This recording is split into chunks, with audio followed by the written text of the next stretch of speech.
All right, I'm not sure if anybody's even in here. If you are, just let me know.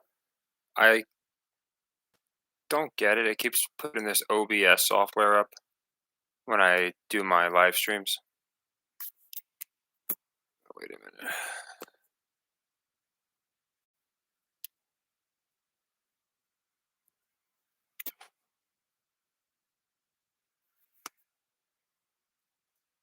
Hopefully this link is working for people. If not, we'll try something else. I think this should work. I don't know why my webcam's not working. For some reason, I click webcam and it keeps redirecting me to this OBS. Like I don't even know what it stands for, but it's some kind of streaming device that I don't know how to use. So I always set it up for the webcam. It worked last time. This time it just keeps launching this OBS. Let's see if you can get people. If this one doesn't work, I'm not sure if. I see we got like one person here right now, so hopefully the link's good. If not, okay, it looks like people are catching up. So yeah, sorry about that to the people that were at the first one. I don't know what's going on. I set it up for my webcam, and every time I do, it changes to streaming service. Let me just see if you can at least hear me. I'm imagining someone will let me know.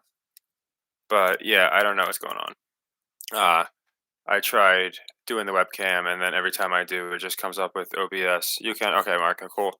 Well, we'll let people trickle in. Like I said, I it's never fun when you have to cancel it and start a new one because obviously everybody's already like has the link for the old one. So I'm breaking up. Okay, hopefully. Last time that happened, someone said I was breaking up. It was like a slight echo, and then that subsided.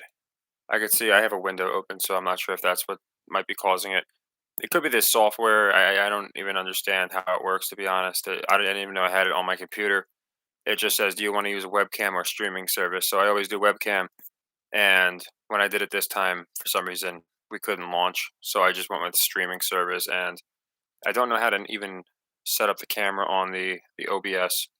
But yeah, let me know if it's bad. If I'm breaking up bad, I hate to keep doing this. I might we could just try it one more time with the webcam. That one worked good last time, so I think it would work fine. It's just for some reason YouTube is default setting us to the streaming service. But anyway, oh, like half every word. It's that bad? Gosh.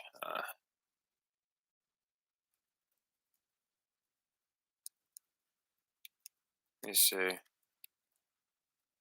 This might just be a sign. If you guys don't feel like dealing with it, that's fine. If anyone else, I'm not sure if you can hear me. It's not bad. Okay. I guess if it gets bad, audio's yeah. My I can't work on so this streaming service. I'm doing good, Matt. I was hoping we could have just did the old-fashioned live sesh, but when I hit go live, it went straight to OBS streaming. So I tried changing it to the webcam. That didn't work, and I tried like two more times with webcam. That didn't work.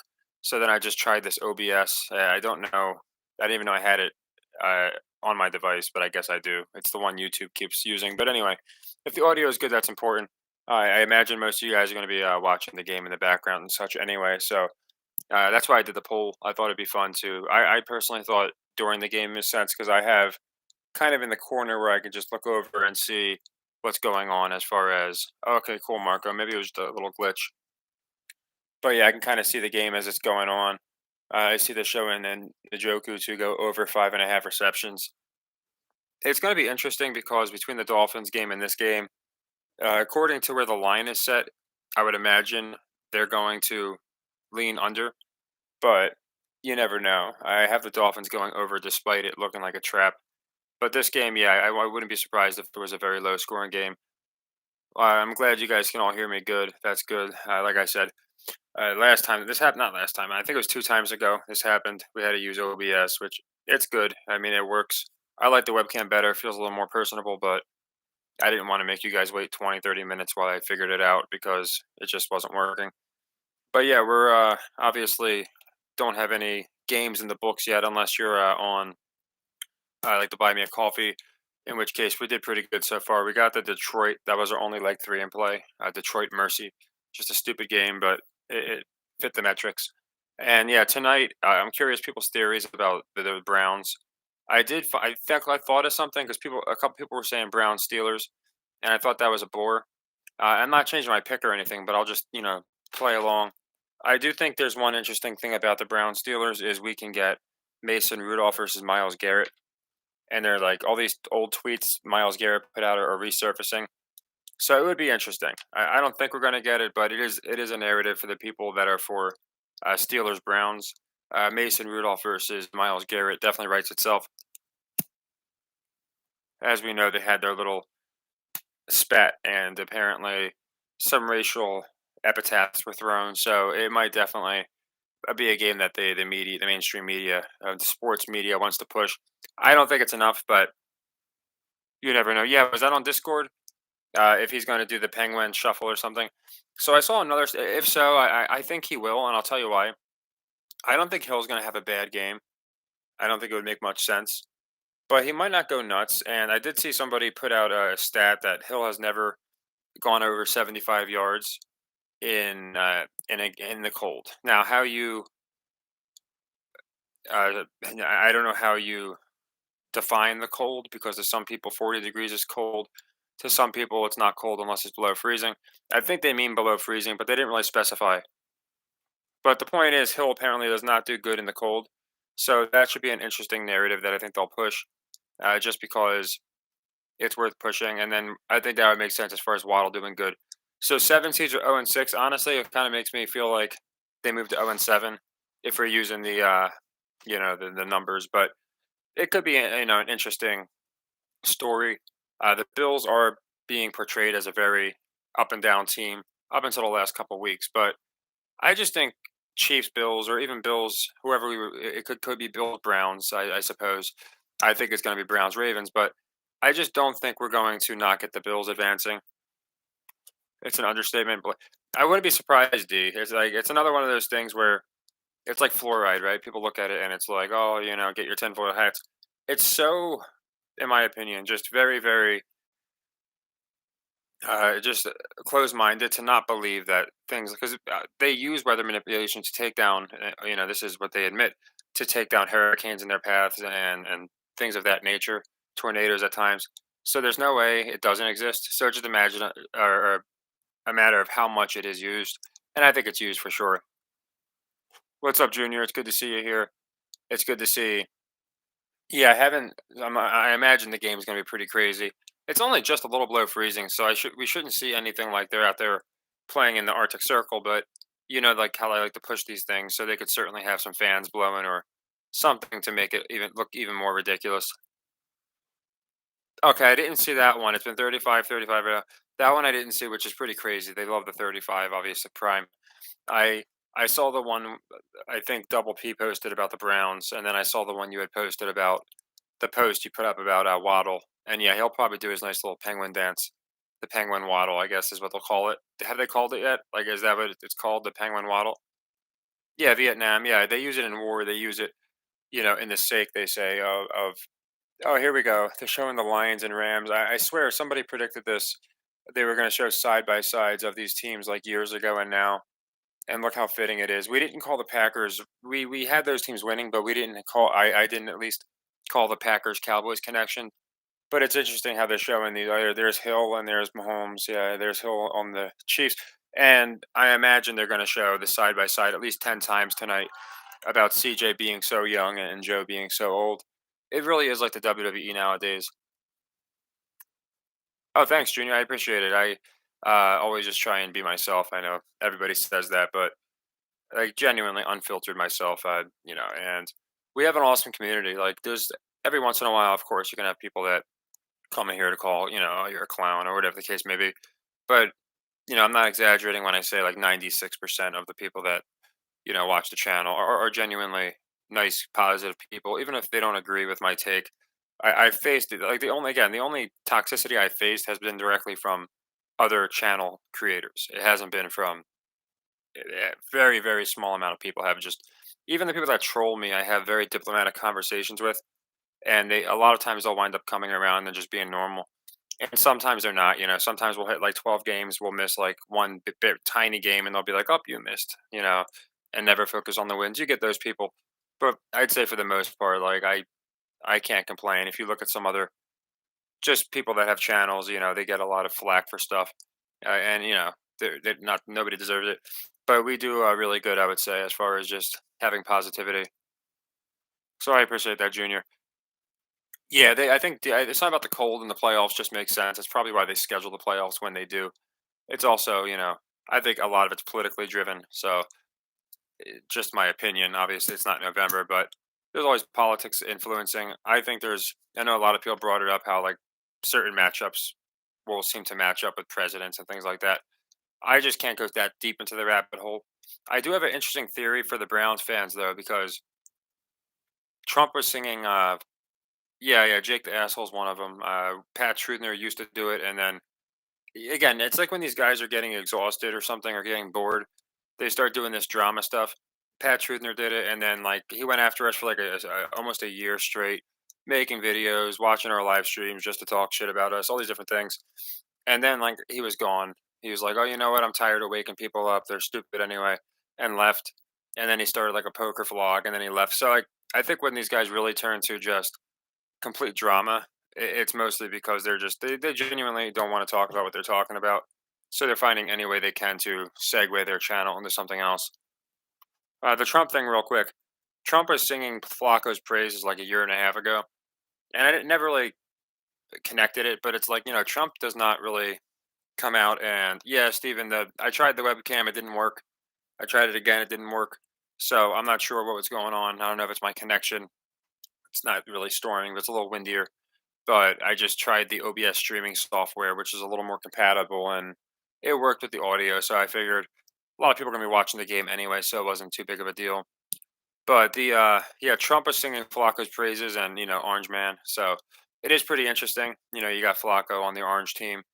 I don't think they're doing anything crazy, but there's a couple different things that are making me more open minded to the Ravens advancing further than people think. Hawks, Thunder, and Bucks. I didn't look at the NBA games. The Hawks have burned me a lot before, John. But what I'll say is they're terrible against the spread. So if they're playing the Thunder, we actually picked the Hawks to beat the Thunder about a week ago, and they did. It looked like a trap. The Hawks were only getting like 1 point, or they might have been giving a point, and they're just a garbage team. So anytime I see like Hawks versus Thunder, I'm going to take the Hawks just because my metric is I take teams that suck against the spread and I fade teams that are good against the spread, and it works out way more often than it doesn't. Bills Niners, yeah. I see people saying that they changed the color scheme from purple red to red blue. I don't look too deeply into it. It was interesting, like 4 years in a row it happened. So whenever I see that, I obviously I'm going to give it some credence, but I'm not too sure what to make of it. The Bills, again, I always say this: the AFC side. Well, I don't always say it, but this year I have the AFC side. I am way more open to a team not being the Ravens. Like maybe it will be the Chiefs, maybe the Bills. And maybe the Browns. I still think it'll be the Ravens. But on the NFC side, I am 10 toes down, as they say on First Things First, on the Niners. I've liked them since last year just because they have the story and now they got Mr. Irrelevant like established. I just don't see them not fine. They're going to get a ring eventually. I feel like this year makes sense of any year. Money made. So I know a few people had to. That happened with a couple people where and I understand. It's like you're trying to stay away from it. The last thing you want to do is being a Discord. That's why I've made so many different sections in my Discord. Talk about pets, philosophy, all these different things because I don't want it to be where you have to. But of course, you're going to be associated. But you're going to see it, and it's going to associate that thought. So yeah, that's never a problem. If you need to get back in, or I don't know if you left, then you should be able to get back in, no problem.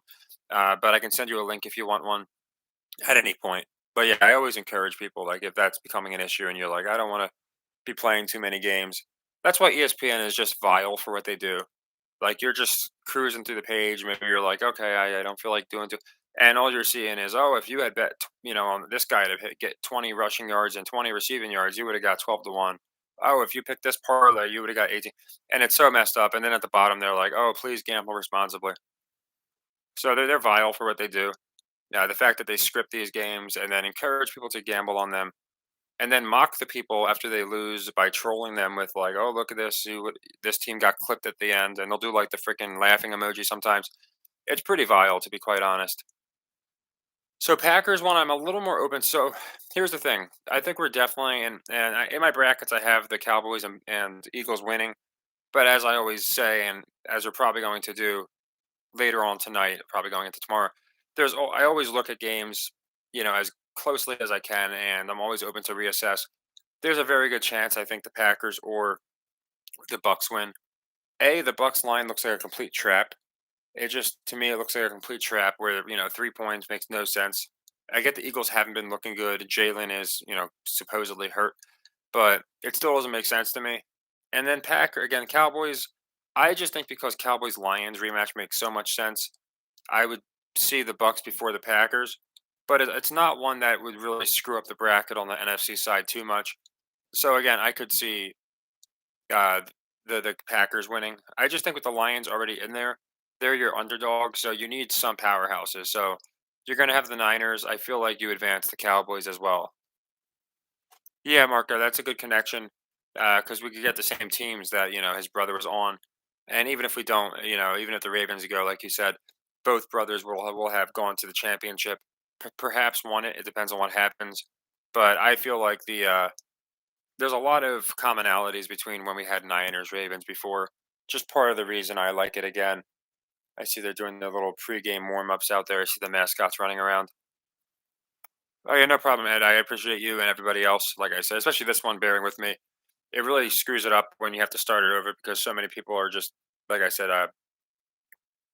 They have the original link, and then the second one sometimes will be delayed. So like this live stream I just did, for some people might not come up right away. They're looking for the old one, but we got off pretty good after it not working. I just figured I would settle for the OBS streaming software because at least I know people can hear me and all that.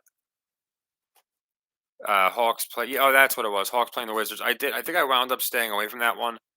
I would take the Hawks, but you just never know. They're playing a crappy team. So if they were playing again a decent team, I thought yesterday was a trap for sure. I thought they were going to beat the Pacers and cover. I was actually under the impression they were getting the points at first, and then when I saw they were giving up 5.5 against the Pacers, who have smoked them twice this year, now 3 times, it made no sense to me. But sometimes it's just an as advertised ass kicking, which I guess that was. So no AJ. You got Julio. Wasn't Julio on the Bucks? So we got Julio versus the old team. You still got Smith. If Hurts wants to, he can run. Although I guess they can say he's hurt and he's not running well. I think of all the games, the Bucks. I'm hearing a lot of Steelers talk.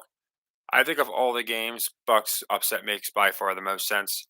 It actually gives us a pretty good Bucks Niners matchup, which is Battle of the Bays, among many other things. Brady's two teams, all his childhood team and the team he played on, the team he retired with. Not the Patriots, but his favorite teams. And it's Purdy is being billed as like this next Brady because he was a late draft pick. So there's a lot of, and then with Michigan winning, you have Brady in the news again. So I could see Bucks, uh, Niners. What I couldn't see is something like Rams, Packers, or something, or it just wouldn't make, or even Lions, Packers, Lions. That's why I really like the Lions to win because if they lose, the Rams are. I don't think they're the draw that some other people think they are. I think they were a draw. Then they got their championship, and I'd argue way more people are watching San Francisco and probably even the freaking Warriors in NBA. Like as far as teams right now in California, I don't even think that the Rams are a top three draw. So I think they're just going to be an early elimination. Great matchup though because you got Stafford and Goff, which serves its purpose. Yeah, money made. It really is. Like we predicted. And who knows? We might miss them all today. I might wind up looking like a complete schmuck. But we predicted exactly how these playoffs were going to fall down to the team. Like, and it required having certain teams lose, like the Jags. I strongly considered having the Jags win, but I just knew, like, I was positive we were going to get Flacco Ravens or Flacco Texans, and I feel the same way going into Baltimore, where we're going to get Cleveland Ravens. But yeah, you got oldest versus youngest. Like every game has a story behind it. And it's just not the case if you had Bills Dolphins again. There's no story there. They just played. So I feel like they did a great job. I went over this in a video. The last couple weeks, this week including, has, in my opinion, it's by far the best week for parlays because it just seems like there's going to be a couple clips. I could be wrong, but I think we're going to get some clips. So I love, like, for example, Chiefs Browns pays plus 150. I think that's just way smarter than risking a 1 point game in this. I could see a 21-20 game at this Browns game. I really can. Yeah, Marco. So we got that again, which definitely could happen. And there's a lot of, again, there's so many connections symbolically and just as far as historically. I think we're going to get something very similar. I didn't know that, Jake. So he talked about it on Pat McAfee. That's interesting. I imagine they would talk about it because Rogers came on. He was gaslighting all year. Oh yeah, I'm going to come back. I'm going to play. And then the second he like didn't play, people were like, well, "Why did he waste a roster spot?" And he's like, "These New York fans are crazy. They making up these rumors I was going to return." And he was the one saying it every week. So I think Rogers is a big part of the script. Actually, is it just me, or does it seem like Flacco got the script that we thought Rogers was going to get this year? Because to me, it does seem like that. Great defense, old quarterback. I think they would have rather given it to Rogers, but maybe because he might not have done what they wanted him to do, whatever the case may be. Maybe he really did get hurt. It just seems like Flacco's getting the exact story that I thought Rogers was going to get. Again, where you just push the defense as this absolute juggernaut, like from the '70s when they were freaking amazing. Whatever year they had a crazy defense, and you have a veteran quarterback, and basically the rest of the team's garbage on offense. And of course, with the Browns, you know you have Chubb and but he got hurt. But it just seems like a very similar story to me. So we'll have to see what happens there. Any touch? So I'm terrible with with taking props, money made. Every time I take props, I wind up just failing abysmally. So if I tell you this guy's going to do amazing, they usually wind up doing terrible. But there's no reads I have for this one anyway. Like my initial instinct is CJ is going to do okay. I don't think he's going to go nuts, but I think he's going to do all right because I think they want to establish he did a good job. I do like someone posted in my Discord interceptions, and I like interceptions. I think there's going to be one thrown by probably at least. I think CJ's going to throw one. Joe might throw one. He might be the only guy who doesn't. And I think Patrick and Tua each throw one. I don't know why. I think it's going to be like a repeat of last week when we had Bills Dolphins and they were each turning the ball over. That's just what I think. So it could be anything, but I feel like that's going to be the prop. As far as touchdowns, I don't know why I kind of like Amari Cooper. He's kind of obvious, but not that obvious. So I think he's a good guy. They're really talking about Njoku, so I would stay away from him. I don't think he's going to do much because they keep saying they're recommending him in these boost parlays, going over on his yards, scoring a touchdown, over 5.5 catches. So yeah, I would stay away from that, but I would definitely play in my opinion, it's good to play Amari Cooper. Yeah, Steve. So I know you talked about, and yeah, Stevens predicted this really well as far as Packers Jets connections, more so Rogers and Love connections. And basically, Love is doing exactly what Rogers did, who did exactly what Favre did. It's almost like Pittsburgh with coaches; they just kind of cycle in new ones, but they keep the exact same story going. So I have a feeling that's what's going to happen with the Packers and the Jets. I know they're playing next year. I think you said. Now I think Steven, I think you said at one point you thought Rogers might return to the Packers. That would be pretty crazy. Like I said, I think it could happen. I just don't know how they pull it off optically, like how they'd be able to explain it. But with the fake contracts, I think anything's a possibility. Flacco, I think that's set kind of high to be honest. I didn't think, for some reason, I just assumed it'd be like in the 250s. Looking at it, I feel like public would probably be on the under. Although the Texans don't exactly have like the stoutest defense, I think it's good enough. Again, Flacco, I think the whole point's going to be, and his name sounds like Shane Falco, but basically, this retired guy that just got off the couch and he's playing with these young dudes. I think he's going to go over that. It seems pretty, in my opinion, high, 275. I'm not sure what CJ's is, but I'd imagine the public would be on CJ for the over and Flacco for the under. So I would just reverse it and I would go with Flacco to go over the 275. And CJ, I would imagine he's playing the Browns, but I would still think he'd be set pretty close to that number two, since he's been throwing the ball so well. So yeah, I like Flacco to go over that number. And again, if I was doing a prop, I'd probably do like that, and I'd probably combine it with an Amari Cooper touchdown, just because I think he's going to score one. I don't know how cold the weather is. They're in Houston, so it can't be that cold. But I thought of AC, air conditioning, because it's in the cold. So sometimes I overthink things, but I like Cooper for a few reasons. Again, there's not many draws on that team, so pushing Cooper seems to make sense. So here we go. We got Denzel Ward. This is cool because I'll be able to actually see what's going on. Usually, I don't have the game on, but it was on, so I figured I'll just throw it on, put it on quiet because I was going to have the webcam going. So I don't know how that works with copyright, but either way, I imagine most people are watching the game or at least checking it out. So I think kickoff's happening now. So okay, they just showed Amari Cooper. They didn't talk about him too much. So they're showing all the. It seems like they're showing all the draws right now. It's like the Royal Rumble when they show you the entrance, and it's like, oh, this guy was a two-time Money in the Bank champion. So they're doing the old WWE style, you know, introductories. It looks like. So yeah, I do think now again I could wind up looking really stupid after this because my prediction initially, and it still is, I think we're getting 21-20 Cleveland just to clip people that are going to take the -2. I don't know why. I just have a feeling that's what's going to happen. They do that kind of stuff all the time. And we haven't had a good old fashioned 1 point game in quite a bit. So that's my official prediction 21-20 Cleveland. That's why typically, and even moved to 1.5, which makes me think it's going to happen even more. I suppose you could buy down, the half point, but Vegas would still make a killing if they get that clip. So this should be interesting. I feel like it's going to be CJ looks pretty good, even puts him in position to win the game, but due to a quote bad officiating call or maybe a missed field goal. I know they said this kicker's been amazing all year, so that's always a indicator. Yeah, I think it's going to win. And you see 32 for Jim Brown too, so it should be an interesting one. I really think there's Garrett. I think everything lines up for the Browns. Again, you never know, but that's just my opinion.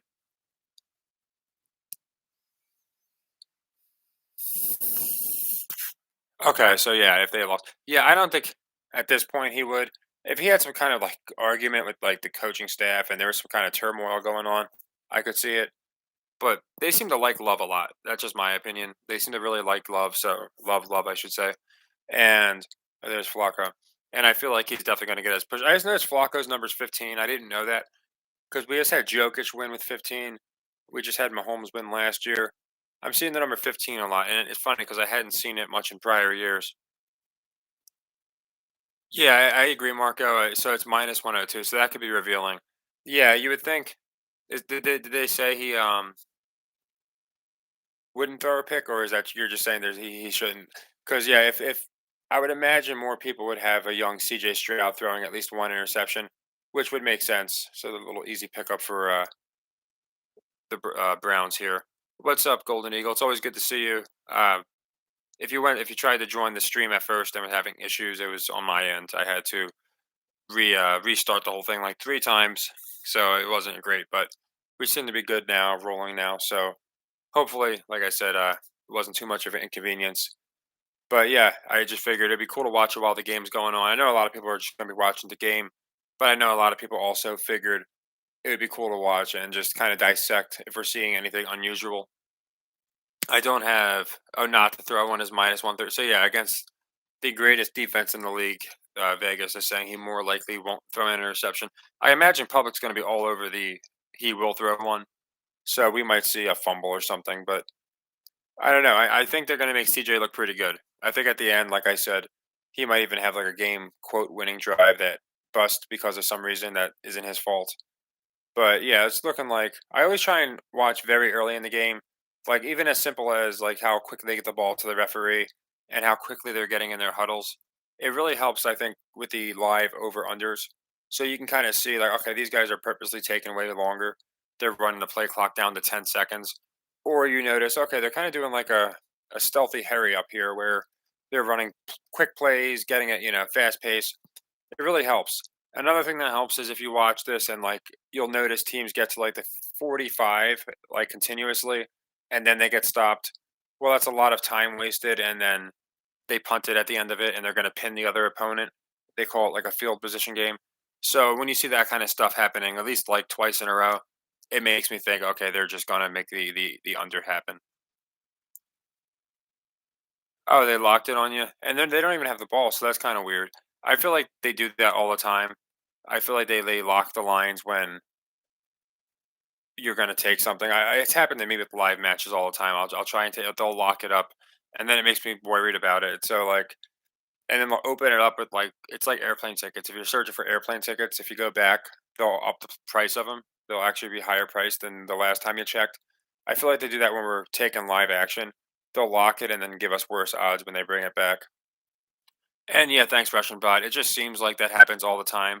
As far as like again, they'll have like a nice little drive going, and then they'll have right around midfield. Typically, they'll have to punt it, or the quarterback. I can't tell you how many times a quarterback's been sacked out of field goal range this year, and like nobody seems to notice that. Like people will notice the obvious interceptions, but I pay attention to the holding calls, the again the taking sacks when you're almost better off throwing a deep interception than taking a sack because you're going to be punting it now anyway. So again, it's just high school level IQ as far as football, but you'll see these guys constantly making stupid decisions. So looks like a pretty decent punt. So yeah, this one might be pushed as a an old school physical matchup.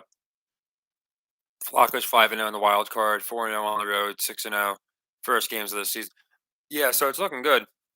And of course, all streaks are meant to be broken. But it seems like they're really just starting to amp up the Flacco talk, which is cool.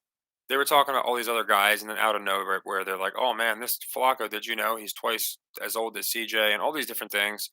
And again, as somebody who watches wrestling, anybody else that watches wrestling probably notices this too. It's really obvious when the announcers and the pundits, all these different sports media people, start randomly pushing a certain guy because it's always out of nowhere. It's like a guy okay, he's good, but he's not this good. And they're just like fawning over the guy. And that's what they did with Flacco. Again, what he did was impressive, but there's other quarterbacks that have done well. And it just seemed like out of nowhere, they're like, "Oh man, Flacco." Again, like when he was a kid, the price of bread was a nickel. Like they're really exaggerating it, going nuts with it. So I always focus on those type of things. Yeah, I'm not sure about the final score, Golden Eagle. Like those, I try and stay away from. Like I said, I thought 2021 just because it'll clip people, and I do think the Browns are going to win it. So I think like a 1 point win would make sense. But I think they might just win because Brown died. So the teams in the AFC North, you have Pittsburgh who made it and Franco Harris died. You have the Browns who made it and Jim Brown died, and you have the Ravens made it and they had like a buffet of deaths. You had Ray's son, you had Jalen Ferguson, you had Tony Saragusa, you had somebody else. So it was part of the reason I liked the Raiders because I thought they'd make the playoffs because Madden just died. But it does seem like these teams in the AFC North have some symbolic death, and then it's seeming like they all made the playoffs. So I had a feeling that they would do pretty well. Yeah, not a great first drive. This is going to be a long game. I think as far as I don't I again tech this is definitely a game where the Texans could get out to an early lead too because again the whole thing they're pushing is Joe Flacco. This never say die mentality from the defense. So it could definitely be a game where points don't come too often. Maybe Texans. I think they did it last week, didn't they? Nico Collins like went nuts. I almost took him on a prop, but I didn't. So that's probably why he did it. But it could definitely happen. But I just think it's going to be a typical Browns win, if you will. Kobe number 12-6. I could see something like 12-6. They've done a lot of those games. But the only reason I'm not too sure it's going to be that low scoring, Dave, is because the Steelers game is set at like 33. It was one of the it's some of the most movement I've ever seen on a game. It opened at 43 and a half. And since then, before they even rescheduled it, it had moved to 33 and a half. So I just feel like that's a very low over under. That's something you see for like Browns Raiders, Steelers Raiders, not Steelers Bills, in my opinion. So the fact that we're seeing Steelers Bills, any game with the Bills on it, to be in the low 30s, I don't care if it's a freaking blizzard or monsoon. I feel like people are going to be taking the over. So I like the under in that game, is what I'm saying, which makes me think this game might be more likely to go over. But of course, they can all go under. Texans, you have the under and 2.5. So yeah, the under's pacing well so far. But here's where you're really going to find out with the Texans because they have a very fast-paced team. So they just had a big completion. It looks like that was Nico, wasn't it? Yep. So it's going to be if the Browns can.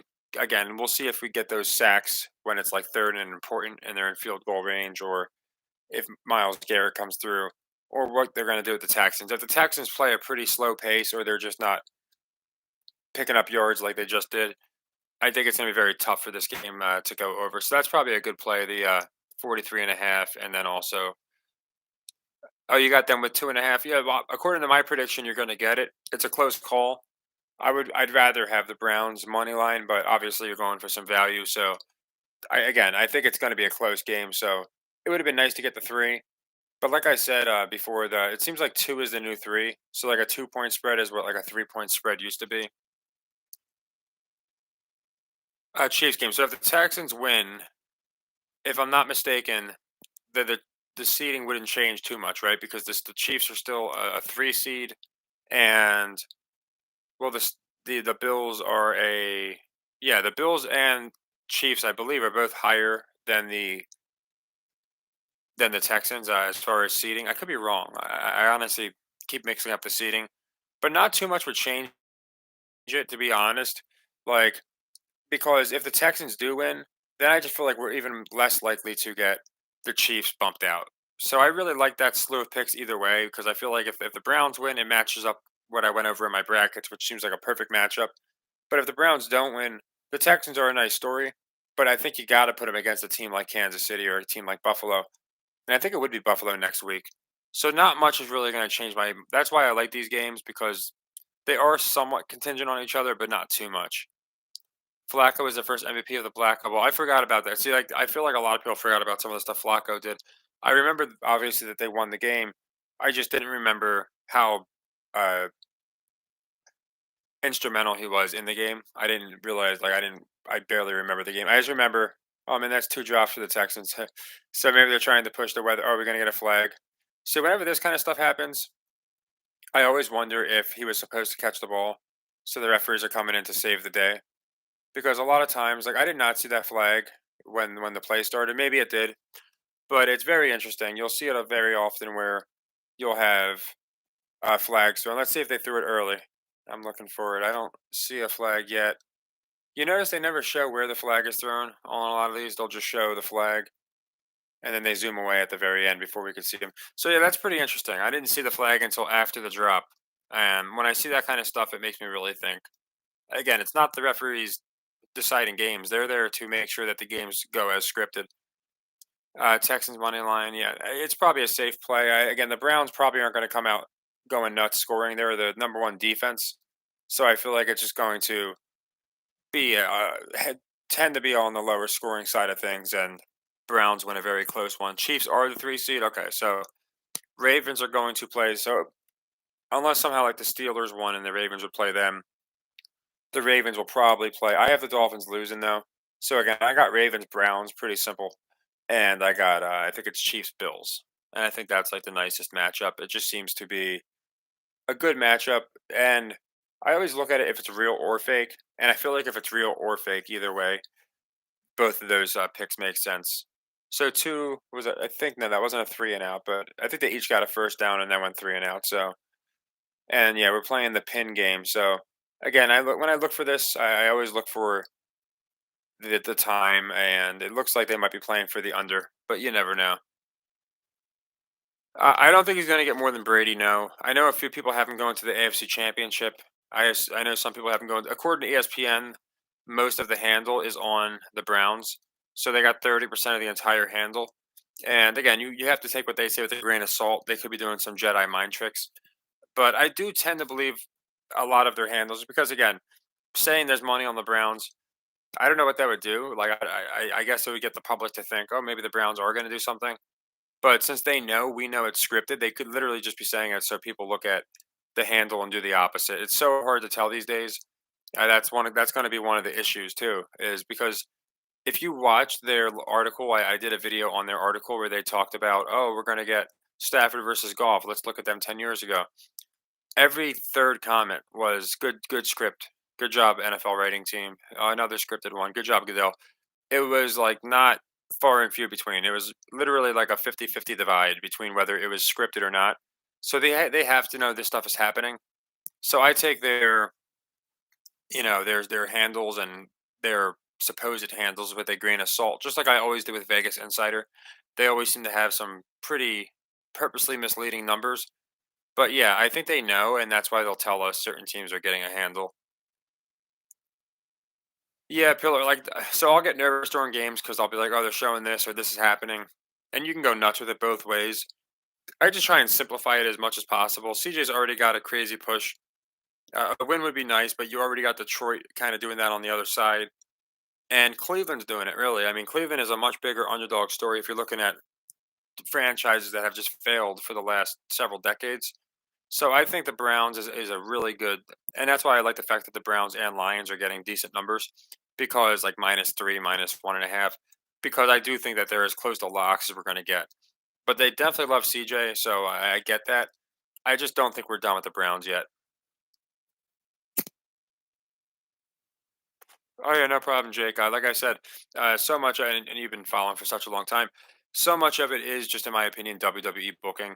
They just give stuff away, and there are certain matchups I'm almost positive we're not going to get, and we would have got Packers Rams or Packers Lions. I'm sorry, and Rams Eagles or something. And when you can do that versus Lions Rams, which is so much more of a story, I just don't see why you wouldn't. So to me, that just the last week was a really good week for moneyline parlays, and it was all WWE booking, and some of it was trap lines too, of course. I think he has to get like three more, Aaron. I think he's got 8 road wins, and Brady's got 11. So they might tease it for a bit, but I don't think he's going to pass it. I could be wrong, but I think someone showed me a graph and it was 11 and 8, so he's still a couple games behind them. Oh, thanks so much, Creaky Joints. The first comment I've ever received on a video that I remember is from Creaky Joints. He's been with us from the very beginning. Even the first, channel that got Thanos snapped, it was on that channel. Very first video we did it on Kobe, and Creaky Joints was just showing love, saying, "Hey, you're gonna do good. Keep grinding."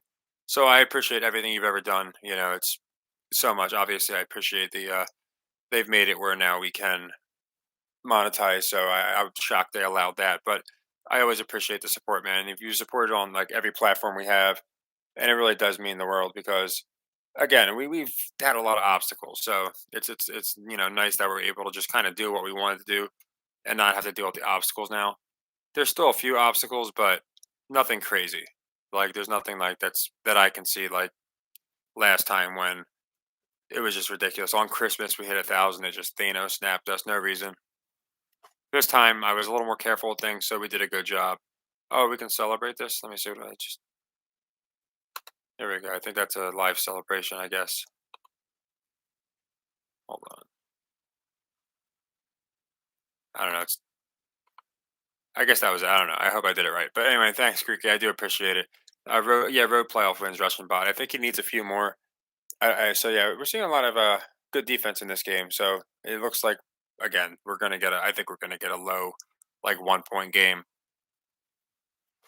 Yeah, that's why Golden Eagle. That's why I thought it would have made perfect sense if they had not perfect sense, but if they were going to put one of these teams in the Super Bowl, the Lions or the Browns, why not do them both, right? Because you just might as well. And I feel like if you're going to, that's I have the Lions going to the championship, but I think they're going to get knocked out. But if one of these teams goes, I would be so open to the other team going because it's just so historically defying. And then what's interesting is Detroit in general because you got the Lions doing well, the Pistons doing terrible, but Detroit Pistons are not the worst team in Detroit right now. You got Detroit Mercy, who we did get the cover on today because it just looked obvious, but they're now 0-18. They haven't won a game all year, so it's really something's going on in Detroit. Is all I'll say. Is it bad, Aaron? I can't tell if some people say they're hearing me great, and then others are saying I'm echoing, and then more people have said it's good, but I have had a few say that's an echo or something. So yeah, I'm not sure. It's just a streaming service. It's OSB, if you guys ever heard of it. And my webcam seems to be better, but I've tried launching it like 4 times, and every time I tried launching it, it wouldn't work. So I'm just glad we got this one up. It might not be as long or crazy a long a live stream as the last several ones, but luckily we have many games coming, so we can always. I'll make sure I tested it, so I don't know what else I can do, but I can try and make sure the webcam's working for the next one. What game are you talking about? Trying to see what game you're talking about being a lock. If it's the Browns or under for both quarterbacks and passing yards. So my book is so messed up, John, and this is like how I know they know stuff. They won't even let me take unders and props and parlay them. I can only do at least. So I can do they'll get at least this many yards, but I can't do the opposite, which is annoying because I feel like it's way easier to fade certain guys and okay, this guy's going to do bad or public's going to be all over this guy, and it doesn't let me pick unders on my book. It's sportsbetting.ag. They pay out great. They do a lot of awesome things, but I definitely have to find some new books because people find lines that are way better than the ones I'm getting. I can't parlay live games, which people can do a lot of different stuff. Yeah, this game, I thought, to be honest, going when someone said it was 275, I thought for sure this game was going to go over. Or not the game. I thought he was going to go over 275, but we might not see that. We might see a crazy defensive game. I would imagine that we're going to see a pickup. It looks like the Texans might go up early. I thought those kind of plays. I also wonder if like a lot of the public had Nico to score a touchdown, so he just gets it down inside the three, and then they pounded it with Singletary. Yeah, John, it looks like they'll go up early. Again, this happened with the Dolphins, Bills. It happened with the Rams, Niners, a lot of games. I think it makes sense for games that they're trying to push these quote underdog stories. And again, both of these teams are underdogs, but I just feel like again, as a franchise, the Browns they've been so abysmally bad. Even the Texans have had some more success than them in the playoffs. That yeah, you get the Browns for like a nice comeback, some defensive score. But yeah, I think we started off the Dolphins game down 7-0, kind of the same deal. And honestly, we'll see what they run. This is when, like, I always bring this up to people that say it's like not scripted. I don't understand if you're an offense and you're like at the 3 yard line here, why you wouldn't just come out in the old fashioned I formation, QB sneak it. It's you literally just need to fall forward and you're going to get yourself about a yard because maybe even a yard and a half because the average quarterback's 6 foot something and you only need 3 feet. So unless your offensive line is just completely outmatched, and even if they are, if you're coming up under center, like I never got why they come out in the shotgun on these types of deals, and then they'll do a draw and get blown up in the backfield. Again, it just seems scripted. And then you have the Eagles doing this obvious play, and when the Eagles do it, it's like, oh, they found this, fountain of youth. They found this amazing cheat code, and it's really not. It's just the obvious play. Tom Brady used to run it, if you guys remember the Brady special. Ran it all the time. So we got okay. So we do have the fullback in right now. Let's see what Texans do with it. Oh, he goes play action and almost got intercepted. Looks like the guy didn't even try and pick that ball off. Was that Garrett? No, he's too fat to be Garrett. No, that is. I can't see. It's Elliott. Okay. Yeah, that guy I feel like easily had an interception, and he's just like, oh no, I'm not supposed to be doing this. Let me watch it again in slow motion. But yeah, this is why I feel like these kind of plays are stupid anyway on the goal line. Like, why would you take these risks? Maybe he did go for it. He's kind of a clumsy defensive lineman. No problem, Creaky. I appreciate you guys. I know this one it wasn't a perfect one. I always like to do the like I say the webcam when we can, and obviously get it going on time. But I was having some issues, and hopefully the sound's better. I know Marco said it was bad, but then when he came back in, he said it was good. And I think someone else said, well, Aaron, he said your connection, but he didn't specify. But I'm imagining it's not a good thing. He's probably saying it's bad, but yeah, I know the video part's not working, but this OSB stream, I didn't even know I had it. I just use it as a backup when we can't get the webcam going. But yeah, my TV is it? I swear we're getting like a blackout ball repeat. My my TV just went black. I'm not sure if your guys did too. After that near interception, it just went black. Maybe it's just on my end. Like I said, I've been having connection issues anyway. Florida's not used to having any kind of like winds. We're usually like 140 degrees with some humidity.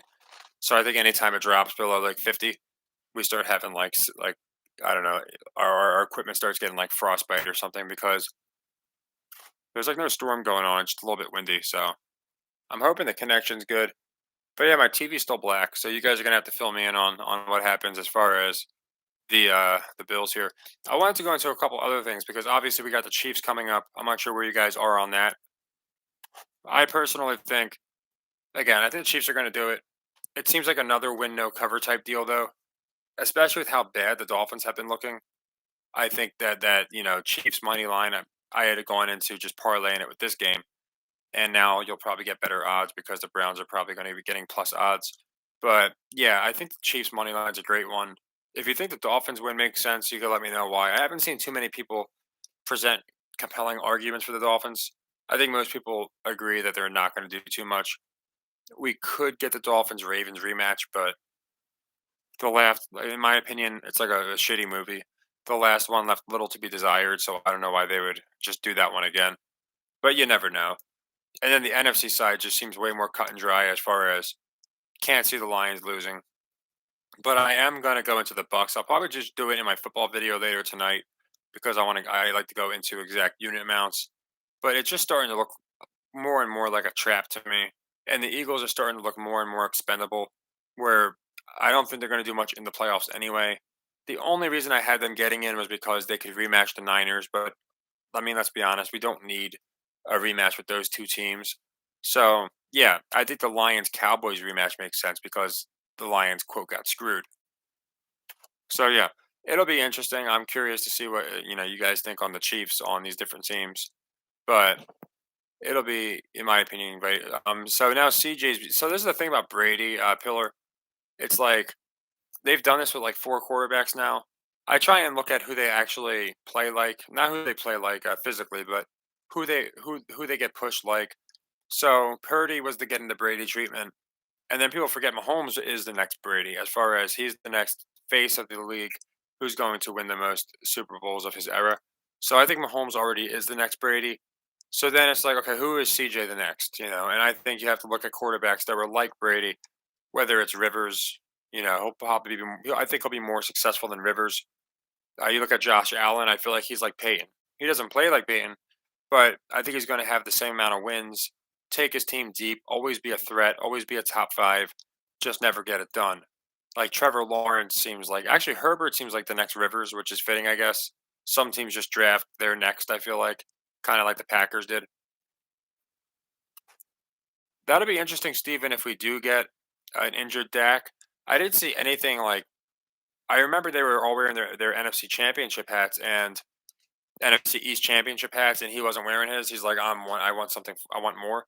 Kind of LeBron esque, like this end season tournament. That's just the start. But I hadn't seen anything about him being hurt. But obviously, Rush did a really good job when he came in. So it could be a deal of they always try and like play quarterback carousel, even with a guy who had a arguable MVP season, Dak. By next year, they're going to be talking about Rush and, in my opinion, Lance, all these different people. So, yeah, the injuries again. I think the injuries are 100% for marketability. And I went over it with the Niners. It was literally like they were just injuring quarterbacks until they had one that stuck. So they had Jimmy G, he got quote injured. They had Lance, he got quote injured. And then half the injuries were unspecified, and the other half were season ending. They tried Darnold out, and then it was like, oh, you know what? They seem to like this Purdy kid. Let's roll with him. And then the Raiders did the same thing. Jimmy gets hurt. AOC gets hurt. Another reason I thought the Raiders were interesting. They have an AOC, but yeah, I think the injuries they definitely do them too, especially with newer guys. They had Fields get hurt. Maybe they wanted to feel out if the fan base missed him too much, and then they gave him a push. Kyler, it just seems there's no way all these guys are getting hurt, especially with the way they protect quarterbacks. So he's on the injury report. I don't know if maybe that's just to get people off of Dallas. You never know. They got Hurts on. They made it's like they made a point of hurting Brown and Hurts right before the playoffs, and they can say, "Oh man, this is like what happens when you don't secure a seed. It's why it's so important." The Niners they were able to rest their guys, yada yada. But at the same time, it might explain a Bucks upset. Oh, the Eagles didn't have their Super Bowl squad from last year. It was unfair. So it's interesting, but I don't know. Again, I'm still not convinced completely either way. I'm just leaning more with the Bucks winning now than I ever was. Yeah, Baker. That's so Baker. They've been doing this for weeks. They did it with Derek Carr too, where they were like, he's hurt, but he's playing through it, and that's kind of Baker's whole gimmick. He's like the tough guy. He's gonna while injured, he's gonna run, into three linebackers and put his helmet down and then yap at them afterwards. It's one of the reasons I could see him advancing. He is a draw. Baker's a big story. I know you could have him technically play the Rams. I just don't think the Lions are going to lose. It would be funny if the Lions just kept playing, or the Rams kept playing their backup quarterbacks. First they'd have Goff, and then they'd have Baker. But I don't think we're going to get that. I do think there's a connection, like with Baker and the Rams and all these different teams. But again, to me, the good old fashioned, Lions win, advance to play the Cowboys. I think would be a big matchup. Yeah, so maybe okay, so Steven, if this does happen, then like I don't want anybody to tell me it's not scripted. If both of those guys get hurt somehow and we get Lance versus Purdy, and again, it would take a lot of things to happen, but if that were to happen, there's nobody that could say it's not scripted. I don't care. Like, there's no way you have that kind of Rube Goldberg jigsaw like domino effect just to lead us right to Lance versus Purdy, he wouldn't be the first overall pick, but wasn't he the second overall pick? If he was the first, it'd be immensely more entertaining. It would be like then I'd actually be on that happening. But gosh, to hurt two quarterbacks, that'd be pretty interesting. So, and anytime it's an illness, I feel like it's just their way of not telling us what they just don't want to be specific because it's something the public might look into. But that would be crazy if we got Lance versus and I was wondering why they got Lance because I was like Cooper Rush did good last year. Like, are they not telling us something? Because it made no sense in my opinion. So yeah, it should be good in my opinion. As far as this game, I don't know. My TV is still black. I don't see anybody like, commenting a score or anything. I imagine the Texans pounded it in with Singletary or something. I could be wrong, but yeah, my TV just went black, and like, I'm guessing it's on my end because nobody else is saying that happened. Yeah, so I brought that up before Golden Eagle. WrestleMania has tailed the Super Bowl in the past. When it was in Tampa, WrestleMania was in Tampa. When it was in LA, WrestleMania was in LA, but they would not let them compete because of COVID. So they couldn't host WrestleMania there, but they were going to. So 2 years in a row, they tailed the Super Bowl. So now again, they more so tailed the venue, but those teams also won. The Bucks won and the Rams won. So they've kind of tailed the winners, and then they send them nice little, WWE championship belts to boot. So there's always that to factor in. I just don't think we're going to get Philly, but I do always look at wrestling. I look at Paul Heyman. He's a Philly guy, obviously.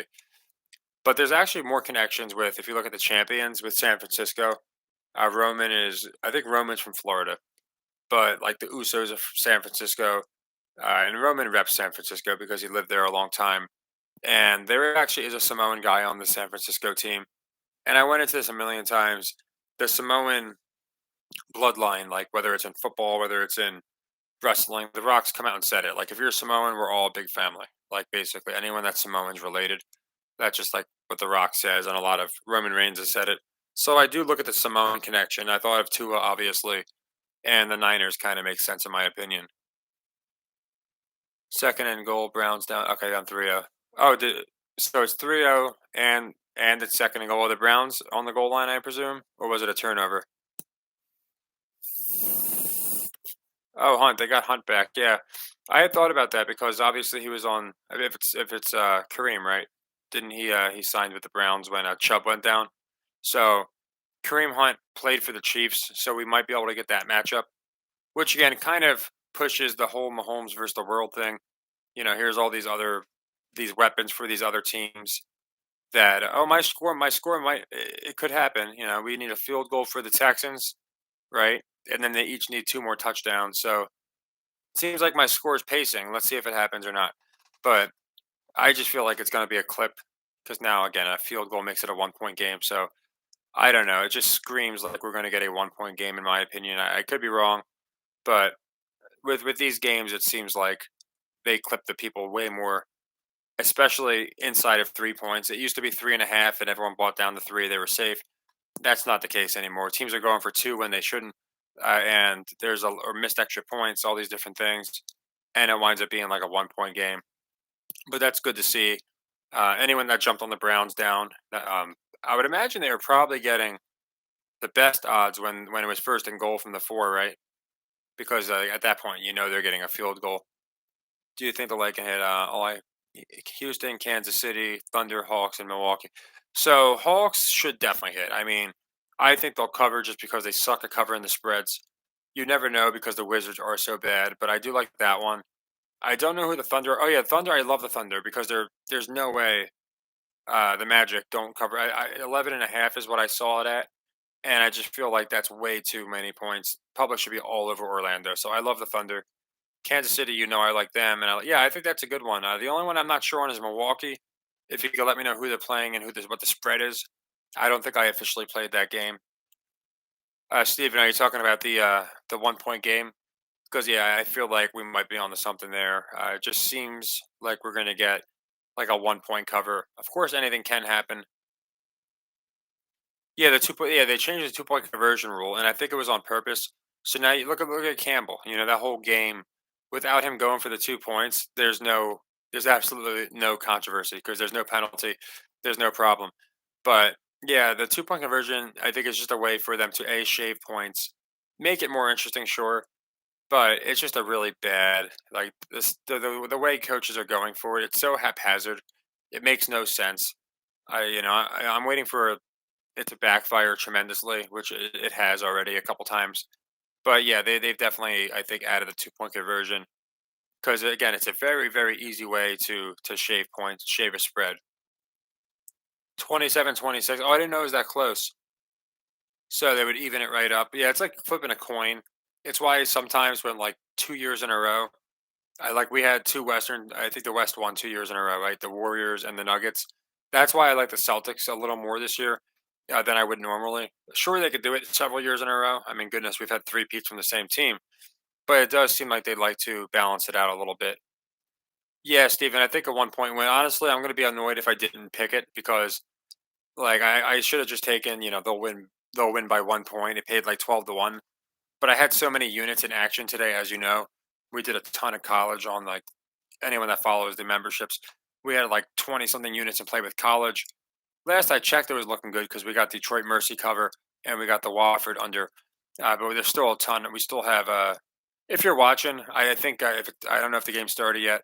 I think it did, unfortunately. But Cal State Fullerton looks like a trap. I think they're going to cover Cal State Norwich. I think it's Fullerton versus Cal State Norwich, and I think Fullerton's going to cover. It looks like a complete trap, in my opinion.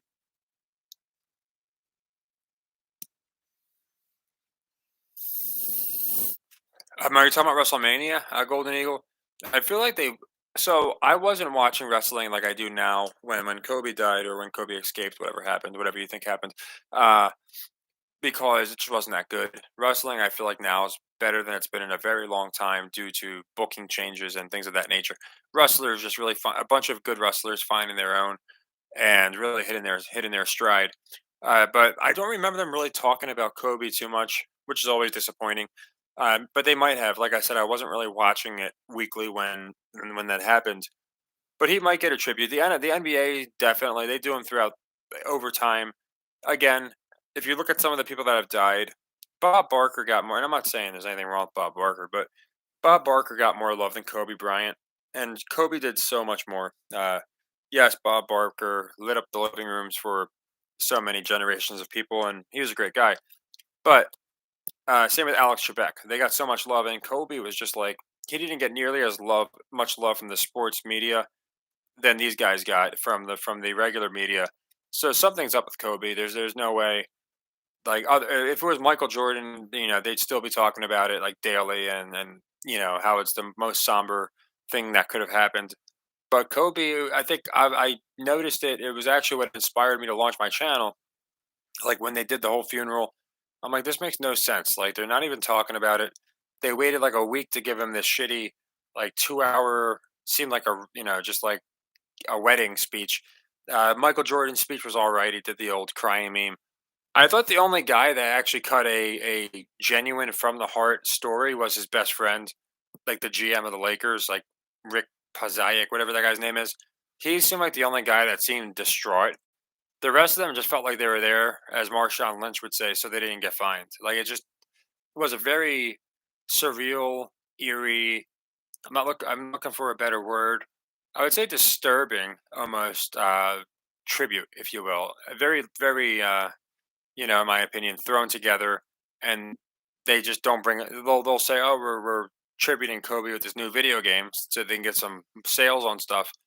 But yeah, they just treated him differently than if it was, say, Michael Jordan or someone else. What's up, Trey? Man, it's always good to see you. I know you subscribe deeply to like the Kobe theories and all that. You know what's going on as far as all the stuff Cat Williams is talking about now. Now it's like, oh yeah, we all knew that. Like there are so many people that didn't, and like obviously everyone that's watching and then watches the channel, we understand. But there are so many just sports fans that I don't know. They just see what Cat Williams is saying on Shannon Sharp, and they're befuddled. And I'm like, this is nothing new. This man said this stuff 20 years ago when he got blackballed. Maybe not 20, like 15, when he got blackballed, and nobody listened to him. They were just like, "Up, another crazy guy." He got the Larry Johnson treatment. And now I think because he's, just because on TikTok, Twitter, all these different things, you can use your platform. I think that's the only reason Shannon had him on, because they know he's going to be coming out of the woodwork anyway, talking about what's going on. Oh, ritual. I'd have to see Golden Eagle if they do something with Kobe. Obviously, they always could. It's 2024 in Philly, so we definitely could see something. But WWE definitely does a lot of things where it's very cryptic. So I'll be paying extra attention. Like, I'm sure we could find a lot of interesting connections between the ball. I always call it the Philly LA connection. Kobe's essentially from Philly. So yeah, I'll definitely keep my eye out. So Nico Collins did get one again. I think I brought it up at the beginning of the stream. I was like, it seems too obvious, but he's kind of the guy to get the big play. He's just always that guy. He did it last week. So yeah, again, I don't think. I think again, it's just a good time to get in on the Browns, getting plus odds most likely. And yeah, now I'm wondering for sure if the Brown if it winds up being a couple field goals get kicked to keep it like within a point or two. Yeah, like Nico, what frustrates me, John, is if I swear, if I take Nico to get a score, he would it would have been some schlub that we never heard of. And then if I take, okay, I'll take the guy that doesn't seem so obvious. I'll take the tight end or something. Or I'll take Singletary. It'll be Nico all day. And it's not just him. It happened with week 18 with the Rams. Puka was like plus 250 to score a touchdown. I'm like, he's not scoring it. He's obvious and he's getting good odds. Sure enough, he had like the first touchdown of the game. Oh no, you picked. Oh, you got the first quarter. I think that is that what you're talking about, Steven? Or did you get Nico? Either way, good job. Like I said, the first quarter, I think them getting out to a lead makes sense, and it seems like they're going to keep it a pretty close game. Stroud's looking good. They could on transit. I feel like this game was. I mean, it's basically a pick 'em. It was like a 1 point game, so I didn't really look at an underdog. Like if they were playing the Bills or something, then it has way more credence because then it's like, man, Stroud in his first start just beat Josh Allen. But beating the Browns, I just don't. It's still he's still going to get his love. I just don't know. He'd have to win again in the next round, which he could. I just think they already have it set up for Flacco versus the Ravens. Personally, 13.5. Okay. Oh, the Bucks are 13.5 point favorites against the Warriors, and the Warriors just beat the Bulls pretty bad. Yeah. So if the Bucks are playing the Warriors, giving 13.5, I like the Bucks. I don't see who would be on the Warriors plus 13. I don't remember seeing that spread, to be honest. Like maybe I just thought it was the Wizards or something, but yeah, I don't recall. No, because they're playing the Hawks. But yeah, I don't recall seeing that. Maybe they didn't have a spread when I checked because there were like two games they hadn't had spreads for yet. But if I yeah seeing that, it makes me like laying the 13.5. It just makes perfect sense to me. Okay, first quarter. Yeah, so I thought I know you said you got the first quarter. I wasn't sure if you had Nico too, but yeah, good hit. Like I said, and I think you got the 2.5 too. So hopefully, like I said, we get our at this point. So what's it? It's 10-7. So yeah, well, it'd be 21-21. I think we're gonna get like a missed extra point. I swear we're gonna get some nonsense. It'll be like 13-7 at some point, just like the Bills Dolphins was. Both teams can go 11-7. Yeah, so I actually brought that up, Lorenzo. How you know if I see a game where you can either get a palindrome or but like one team goes to 11-7, the other goes to 7-11. In this case, they both go to 11-7. I do look at it, and that could happen for a few games this week. I think would happen with the Steelers too, though. So I mean, we would need some crazy things, but it's just not enough for me. Again, I when I use numerology in the past, it's worked out sometimes, but for the most part, I seem to do better when I just go with the old fashioned narrative. So I personally think again, I really like the Browns still, but you never know. Huge play by Cleveland. Thank God he was tackled. So yeah, I'm guessing he was who I don't know. Like I said, I'm guessing if I can find my remote, I think my TV just went off because oh here we go. I think it just went off because I hadn't been watching it. Because yeah, it just went black, and I don't know what's been happening. I like paying attention so I can kind of the whole purpose is I can kind of see what I think's going on here. So, okay, I'm seeing a commercial, but maybe yeah, I'm at a commercial, so I'm guessing there was a big play. Houston's defense is really poor. Yeah, John. So they've gone over. I thought their over under would have been like way higher. It was part of the reason I liked them last week. I didn't realize how much the Colts go over. The Colts are in like the 60 percentile. But yeah, the Texans, they're weird. They're one of those teams that'll give up a lot of scores, but they'll still find a way to go under in a lot of games. Yeah, I think that's a good hedge, Steven. Hopefully you can catch them all. I see you're going for like the window hedges. I like to call them like super hedges, where it's a good hedge, but you have a good chance of catching both ends of it. In a game like this, I definitely think we're probably going to see something like that. I don't think it's going to continue at this pace as far as a shootout. I could be wrong, but I think they are again. They're going to make these teams look competent. CJ, in my opinion, is going to look competent. You think they tie it up with a field goal? Yeah, that would make sense. Again, it keeps it really close. I could totally see a tied game and one of the teams, or I'm sorry, a team losing by one down the road. Of course, like in the late third, fourth quarter, probably the Texans down by one, and instead of going for the tie, they go for two. I think we're going to get something like that.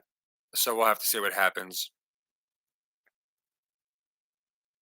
So if Texans win, you think that like reassures the Steelers winning? It definitely could. Like I said, I figured once they announced Watt was hurt, sure it could be just a pull a ruse on the public, but I think it's definitely more so to get people just like under like it's just curtains for the Steelers. Like he was their only draw. And if he was going to Superman his way through the games, then I could see it. But he's not even playing. I just don't see how they could even explain away, even in a fake league. What's up, Shane? It's good to see you, man. I'm glad you made it.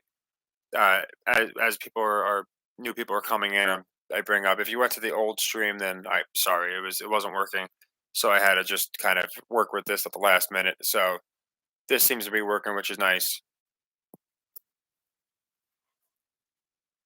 Oh no, you're good. So oh if yeah, so if you change your car, it's fine, man. You've been with us from the beginning. I'll send you a free membership for the Buy Me a Coffee.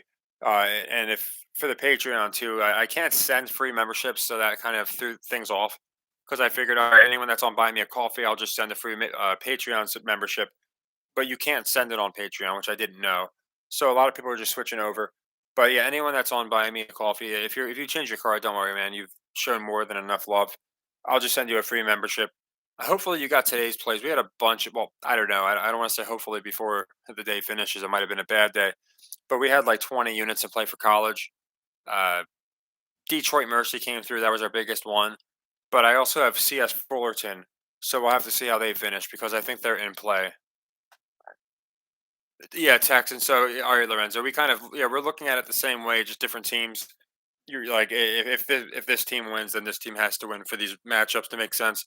And I think that's a good way to look at it, no matter what, because I think they are directly contingent on each other in so many cases, as we saw last week. So I definitely like. Oh, I always look at other teams that are playing, and okay, the only way we can get this is with this. See, there's a perfect example. I brought it up earlier in the stream. Third and two, and old man Flacco just got the first down. It does not make sense. And again, we don't have the Texans, so I hate the argument. Oh, you're just mad because things aren't going your way. The Texans should have ran three quarterback sneaks, and they would have scored a touchdown and not a field goal. It's just common sense. Okay, was the Flacco? I think it was. But either way, so like the Texans got 3 points when they should have got seven. And of course, I'll take it. We have the Browns. We want them to win. But it does frustrate me when people don't see how obvious. Like you see how easy that was for him to get. Here's a 38-year-old out of shape quarterback. CJ's getting that. So hopefully other people notice it too. Yeah, Fullerton. I'm not sure if they started yet. I got him at actually 4.5, so I might have moved a couple points, but I got him late last night. I thought they started already, but oh yeah, Shane. Like I said, you've done more than enough. Anything you want to do is perfectly fine. But I just appreciate you guys being here. It's really just being able to do what I like, talk about sports, have some theories. If we can always talk about other stuff, but just you guys being here, honestly, it means the world. We had a great live stream the last one, but yeah, I think as far as the quarterbacks, that was just ridiculous. Like I feel like Stroud could have scored on that last touchdown. What's up, TCU came? Yeah, you're here at a good time. We're getting a pretty good shootout, it looks like, in this game. We'll see if it winds up being a 1 point game like I thought. Oh, there's a shovel. Looks like he's going to score. Yeah, so very interesting game, in my opinion. Kind of going how we expected. No team's getting blown out. Both teams are looking good. Some scripted nonsense, in my opinion. Both teams going for a shovel pass is weird. I agree, John. Sometimes I just simplify things. For me, it just makes more sense that the team with way more narrative is going to win. Buy me a so CS Fullerton 2.5. Yeah, I went into. I think I already went into that, but if you're getting 2.5, I still like it. It looks like a trap. I just liked it because I had 4.5. Okay, so it's live now at 1.5, which is cool. Indicates that they're doing pretty good. So Golden Eagle, buy me a coffee and Patreon are basically the same. I did buy me a coffee in the beginning, not knowing I couldn't do videos, so I just post all of our plays on there every night. Like I went into earlier, we got Detroit Mercy was one of our bigger plays. That was a leg 3 or 4 units. Basically, all the college games that nobody really wants to watch, but they're really good metric plays. I'll throw NBA in there. I have the Thunder covering in there tonight. I have the Jazz because it looks like a trap, etc. But yeah, it's just my name, National Sports Entertainment, on both on Buy Me a Coffee and on Patreon. Patreon's got the videos too, so every night I do a recap, go into exactly how many units we won or lost, all that stuff. So if you're just like really tailing, and just for all the picks and not just NFL, NBA, that's why I created that, and I just make it where every night, people get a recap and there should be a free trial too, so you could try it out for like a week, make sure you're doing all right with it, and then stay if you do like it. Yeah, Keem, it's interesting. It's a one of those. It's such a close game. You'd think I got the Browns covering, but as I went into a few times, I think it's going to be a 1 point game. So I agree with you. I think it's going to be a 1 point Browns win. It just seems that's how they scripted it. And yeah, from the little bit I've looked over and watched, I've seen a couple ridiculous plays, people out of position. Again, Flacco on 3rd and 2, just easily getting the first down. But then we'll see later in the game, it'll be like 2nd and 1, and they're going to come out in shotgun and get blown up in the backfield. It just makes no sense. It's like if something works, you go with it, and you see how easy that play is to run. But for some reason, they just never stick with it. I liked Singletary, Trey, not Njoku as much, only because pregame they were showing Njoku all like they kept showing him. They're like, "Oh, and they even did show it a boosted parlay from DraftKings, where it was, I think it was like Texans win and or no, it was Browns win and like Njoku to go over, like I don't know, 57 yards. And whenever they show that, I just feel like doing the opposite. As far as Singletary, yes, I think he makes perfect sense because I think people will be hammering CJ to throw two, all these different things. So I think, or even three. So I think you get Singletary in there for an easy touchdown. Really, Keem. So I'm wondering if more money is actually on the Bucks because I'm from Philly too, and that make it stands to reason. Like people from Philly understand. Okay, our team. I'll say our team. Again. I grew up when I watched when for years I watched I was a Jets fan, but being from Philly, I think I could just make the claim. But yeah, our team is the most disappointing team. Like no matter how much we're up by, they're not going to hold it. The Eagles fans are just known for being screwed over time and again. I'm sure you remember when they threw the snowballs at Santa. Ruthless fans, but awesome fans. That's why wrestling is the best in Philly. When you watch wrestling shows in Philly or Chicago, but Philly's got the best fans. But yeah, I can see why the fans are not. The fans are smart in Philly too, so they understand. Like if Vegas has like a 2 point spread, it's probably for a reason. So yeah. My uncle's like a diehard. Half my uncles are, but my one uncle's like a diehard Phillies fan and diehard Eagles fan, and he gets so frustrated. He doesn't have my opinion on scripted sports. I don't really talk to my friends and family have my opinion on it. If they ask, I'll tell them. But I don't like. I feel like it's spoiling Christmas when someone's watching a game and I'm like, oh yeah, you see that it's scripted. It kind of like spoils it for them. So unless asked, I won't really go out of my way to tell them. Looks like the Texans are. Oh my gosh, that was a ridiculous one. So this is what I equate to like a U-turn in traffic.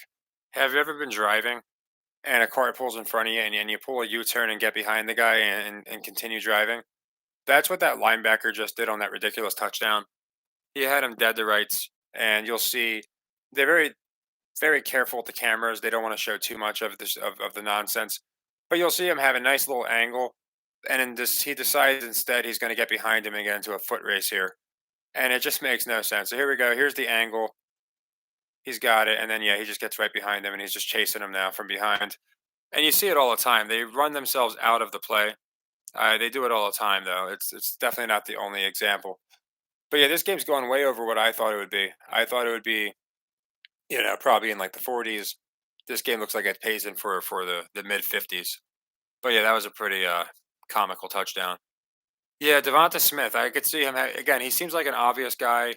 Goddard too. I probably like Smith a little more just because I can see just like the play we just saw. Only Smith is much more athletic. Just those plays where people miss tackles and you get an 80-yard touchdown. I feel like there's definitely a good shot we get a Devonta Smith big game. Yeah, Shane, that was a ridiculous touchdown. Like that, yeah, there was. I mean, the one before that wasn't great, but I mean, that one it was like a seam route. You had two people that were in the area where they could have ran him out of bounds around the 30. And again, they just decided to get behind him and chase him from behind. You see it all the time with Mahomes. A defensive end will have the angle, and he'll or Allen, any of these guys, and they'll just get behind them. And it's like, what are they doing? It's actually like watching Madden. How like how Mad you play Madden and it's based off of vibration. So like when you get near a guy, they won't do a normal movement. I don't know. These guys just seem to play like robots sometimes. Okay, so you got that. I'm guessing you cashed it out early, Steven, which would be nice because, yeah, I didn't think this one was going to blow up the way it did. And all right, Sports Zeus, I'll remember that this is Keem. Yeah, there's I'll just remember the logo. I'm pretty good at remembering names. It's when like there's like three different names on, but I still try and remember for the most part people. Sometimes I'll mix a few up because some of the names are similar, but I should remember using Keem. I'll probably still call you Keem if that's cool. Uh, Yeah, I always remember you, Shane, Dab. I always remember, like I said, you've been with us from the beginning, and I've had a lot of good conversations with you. So I always remember you. And yeah, Golden Eagle. That one was pretty laughable. Uh, yeah, it's like Madden. Like playing the game reminds me of watching the Madden AI guys, whatever you want to call them. CGI guys. Someone brought up the theory that these guys are like Mach fives robots, and you could laugh at it, but then you could look at the clip of Draymond Green glitching at the press conference, or Jalen Rose where he's just completely glitched out and his face is emotionless, and you actually see somebody messing with his head, putting his headset on. It's happened it happened to Shaq when he was doing the night show with the three guys on TNT. So or the four guys. So yeah, these guys have glitched in real life. We've seen some crazy glitches. So I would not be surprised if some of these guys were like Mach fives or something. Yeah, I'm not sure about well, like for the props, Neil, yeah, definitely. But I'm not sure about the over under on the Steelers game. Yeah, this is crazy. It's so bad. But anyway, yeah, the Steelers might go under just because I can't imagine anybody's going to be taking the under because it's like at 33.5 and the Bills are in it. So even with the weather, I feel like the public's going to be on the over. Oh, nice job, Steven. Looks like I didn't catch that tweet. He might. I don't know if he put it in the fantasy section or not that tweet, but that post. But that's definitely again. CJ is definitely a good pick. Even in a losing effort, I could see him throwing for a lot of yards. I personally think we might get something crazy with Mahomes and Tua, and that's probably why Stroud's getting the odds he is. But obviously, this game is off to a great start, so those live odds are probably doing really good.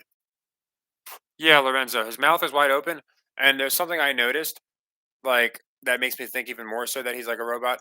He was completely frozen, like again, like you see like a statue. I looked like he was tackled early, and they'll call the yeah. This game is gonna be a fun one. Anyway, his mouth wide open, and then when Devin Booker, I think it was, or not Booker, they're not on the same team. It must have been Clay. He says like this. How did they miss that call? Clay says the name Draymond, and that's when he kind of snapped back into reality. Like the second he said Draymond, you see him blink and start talking. It was almost like powering up Alexa is the best way I could put it. I know Hill sucks in cold temperatures, so that might bode well for the under on Tyreek Hill. I'm not sure about these guys, but after that play, that's pretty crazy because there's blatant calls with the officiating, and that's what they want. Again, they want people blaming the referees. So you see Flacco sold it really well. Now they got Cleveland calling a timeout because I guess they're discombobulated. But they're not going to be happy with that call. And again, everyone's just going to blame the refs. Again, there's more than just the refs in on this, in my opinion. But that was a pretty bad. The dude tackled him. Yeah, Steven, that was a rough one. Uh, and Flacco was already. He had his hands up before he even saw the lack of a flag because they know what to do. Yeah, John. Again, the referees. I feel like they were just there, like to again to moderate the game, make sure it's on pace, make sure it's on schedule. But I just feel like there'd be fist fights. Like, there's no way you're a referee, and imagine you're the Browns owner, and your team's going to get screwed over by a rogue referee. You have way more money, power, influence than that referee. There's just no way that that's going to happen. So I almost feel like it's a dance, and the referees kind of lead the dance with these calls. So when like okay, we're gonna not call this. They're kind of letting everybody know how the game's going to pace. It could be John, but to be fair, you see it. I think a lot of it's live action, and just to make the referees look like fools in general, because there are so many times. Like if we watch this game, we'll probably see the same thing happen the other way a couple times. Like there's so many times I'll see the referee make a horrible call, but it doesn't wind up influencing. Actually, I think it's like the opposite because now people will remember this horrible call. So if one does go the Browns' way later on, it'll be like, oh well, that was a makeup call. Now we could be wrong, obviously. A dude just got sacked. The guy that just got the easy 2 point or the easy quarterback sneak, just like couldn't get out of a paper bag on that one. But yeah, the third down sacks are a big one. Again, it's just another way of pinning them deeper. But yeah, this should be interesting. I don't think that call is going to wind up screwing the Browns, but it's an example of the referees are a part of it, but I don't think that they're the entire thing. Flacco didn't really look too impressive on that. Now the guy got right through, of course, so even if in a real league, it's going to be hard to escape that. But just they seem to take sacks on third down so often, and yeah, they were better off just running like a four verticals route and just heaving it up the field. Even if Flacco got intercepted, it's basically the same as a punt there. So just little things coaches don't do that makes me feel like the coaches are also in on it. Oh, that's a good call, actually, Steven. I didn't realize that. Yeah, so the game's going way over, and then it kinda just hits the brakes. I wonder if people were pounding the live over, and yeah, they're gonna slow it down now. That makes a lot of sense because the way they looked, anyone that thinks it's real should have been slamming the live over. Yeah, John, this would be a good time, or maybe even waiting because there's a good. I don't think they will. I think it's going to be a punt fest for a little bit now, maybe even a turnover fest. But maybe the Texans get three more. It'd be funny if my prediction happened in the first half, 21-20 in the first half, but I think they might get three more or get into the red zone or field goal range where you might get slightly better odds. But yeah, if you don't want to get greedy and you just want to just get good plus odds, I'm guessing it's pretty close to plus odds, probably like plus 130 or something. It could be a good time to take. Oh, it's 162. Okay, that's pretty high. I didn't think it would be that high. I suppose I think the Browns started with the ball, so that's a big part of the reason. And the Texans have pretty good field position, so that can matter. But yeah, again, it's kind of like when we watched the Bills Dolphins the other night. People were bringing up, and I don't like the one I have to keep repeating myself, but to me, it just screams of a Browns win. Texans probably get the cover. Again, it was moving between 1.5 and two, so it could be like a 2 point game. But I'm really thinking it's going to be a 1 point game. Yeah, Paul, I think we're on the same page there. It just again, the one thing we can't deny is ESPN, based off of their own page and the ratios they get, they know that enough people think and know it's scripted, and then those same people, in my opinion, are going to have the Browns winning.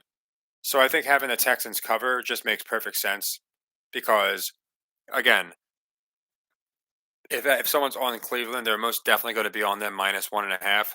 So it's a perfect way to clip people, screw the public, and still get what you want.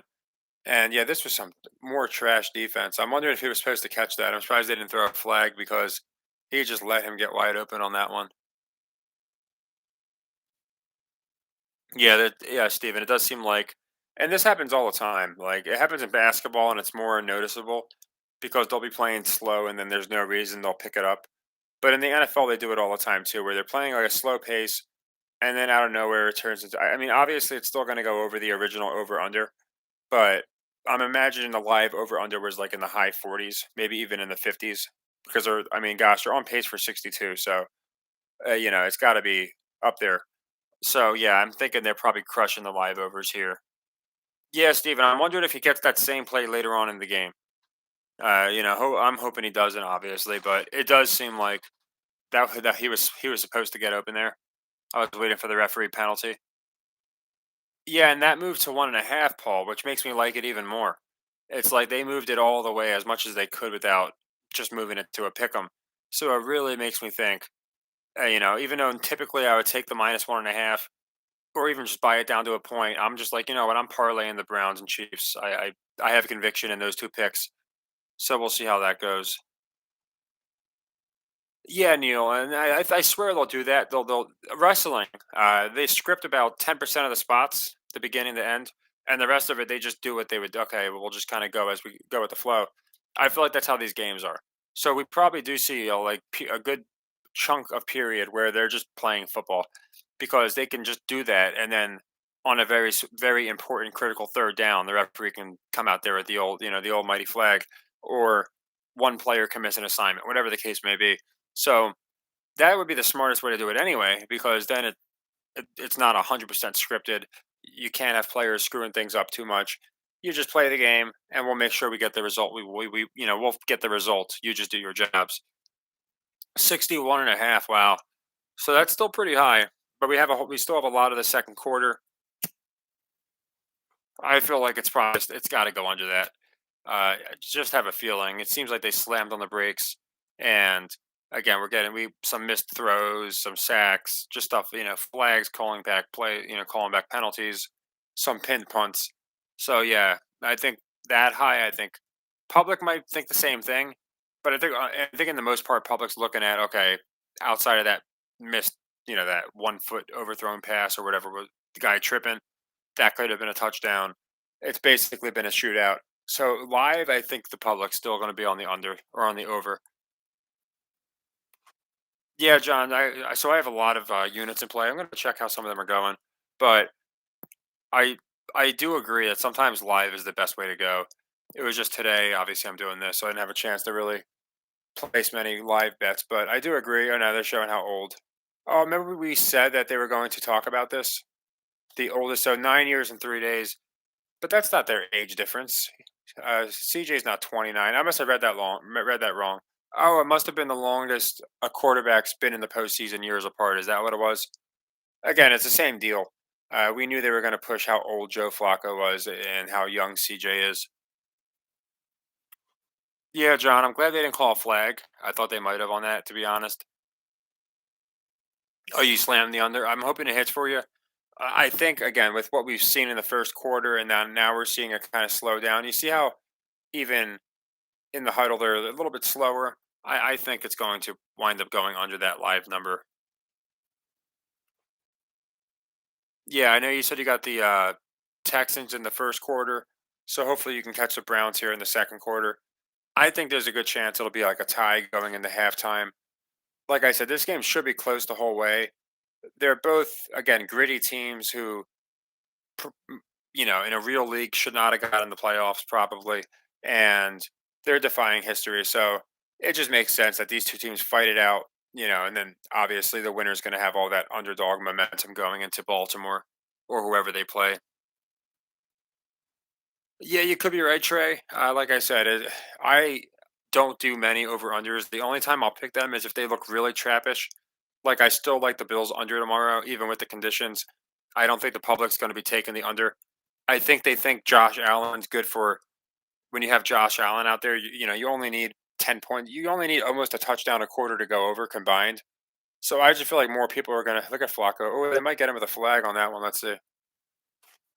No, no flag. To be fair, he was a runner, but that was kind of a weird one. So we're going to see a lot of this physicality. I feel like with the Browns and Texans here. But yeah, Flacco's not looking 38, is he? I'm sure that's what the announcers are talking about. Yeah, that's an interesting one. That's two pretty. No, that's a fair hit. I think that's a fair hit. Maybe I'm just. I like to be objective. That looked pretty fair to me. Bills game moved to Monday. Yeah, which is weird because they just played in like a blizzard in Pittsburgh. Now Buffalo can get a little like you get hail and stuff. It could be a little dangerous. But I thought that was a little suspect them moving the score or moving the game. Brian total 55-56. That kind of makes sense because, like I said, I think people are going to be all over the live over, so it might fall somewhere between the 50 and 60s, in my opinion. So Neil, like it's funny, it's set at 43, which is really low for those two teams. That should be set at like 50. So normally I'd be all over the under myself. I'm just wondering the last like 5 weeks the Chiefs haven't gone over 45, and I am wondering if they're going to have a shootout with those two teams. Now, if we're getting the shootout right here, then you're probably right, and then we probably will get a lower scoring game with the Chiefs. That would stand to reason.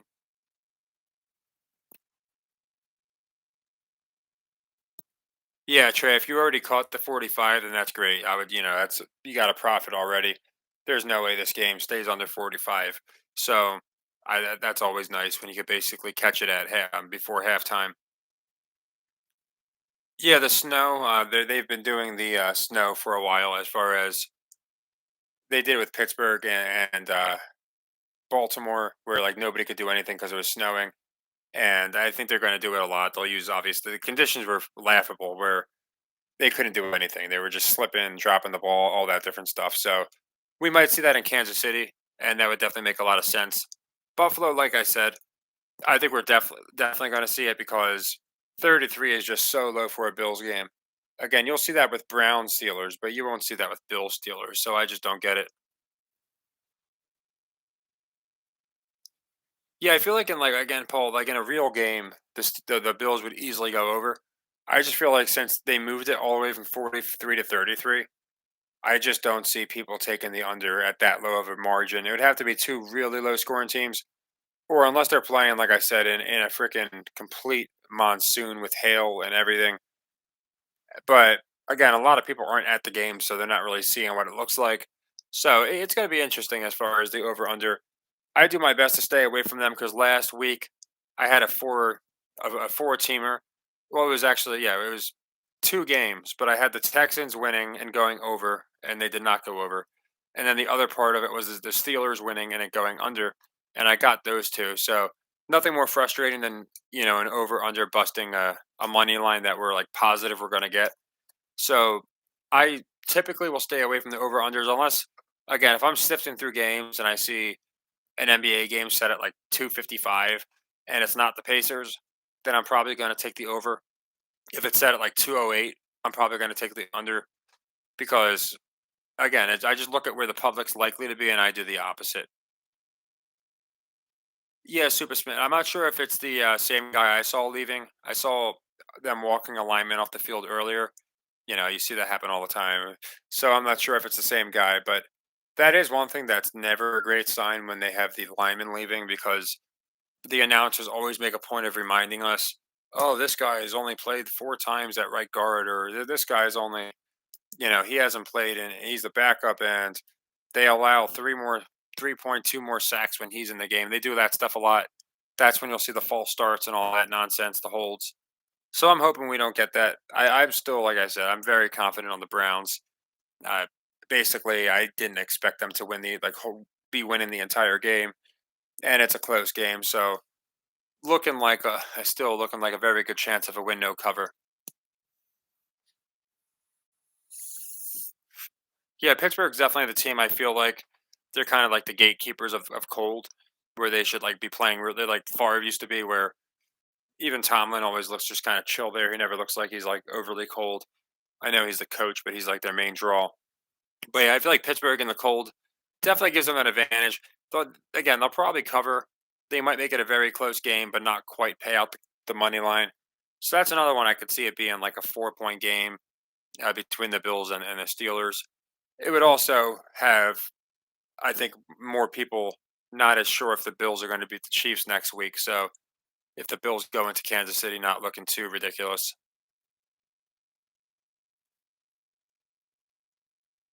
Oh, that's weird, Neil. So So is your game just still holding? Hopefully it does nothing changed too much. Like I hope you didn't get you could have got like a much better line, but you didn't. Hopefully that didn't happen. But I wouldn't be too concerned. It depends on who you took. I don't know who you took. I personally have the Bills winning. Just I threw it in a parlay to boost my Browns pick, but we'll see what happens. I just feel like the Bills are definitely going to win. Yeah, 10. That would be interesting. We just got. I went over it too because I think it was the Steelers. The Steelers moved to 10-7, and they won. Wasn't it the 21 to what was the score? 20-17 or something. I know there was like tens and sevens all in that game, and I even predicted that game was going to be 10-7. And I think it wound up being, like I said, 17-10 or something. It wound up being really close though. So I definitely look at that stuff. This week, I just feel like the Bills have it personally, but you never know. The seven seed winning, they just did it with the Heat in the if you remember in the NBA. So I could definitely see them pulling the same nonsense here. Yeah, John. I mean, it's not fun, but don't forget, it's just like wrestling. A wrestler looks like he's dead, and then next thing you know, he's performing his finishing move. I wouldn't be too worried if the Texans scored. Obviously, if they score a touchdown, you don't want to be down 10 points. I'm not saying that's a good thing, but there's a lot of game to be played here, and they can swing it pretty quickly. I think it's going to be a matter of again making CJ look good, as we can see, making Nico look pretty good.